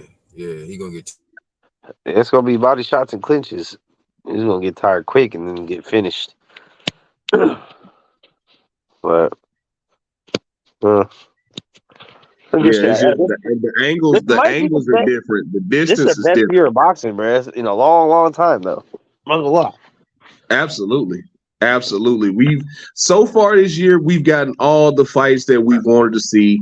Only fight that's left for me to see this year that I hadn't gotten. Like it started with Plant Benavidez and Benavidez Canelo.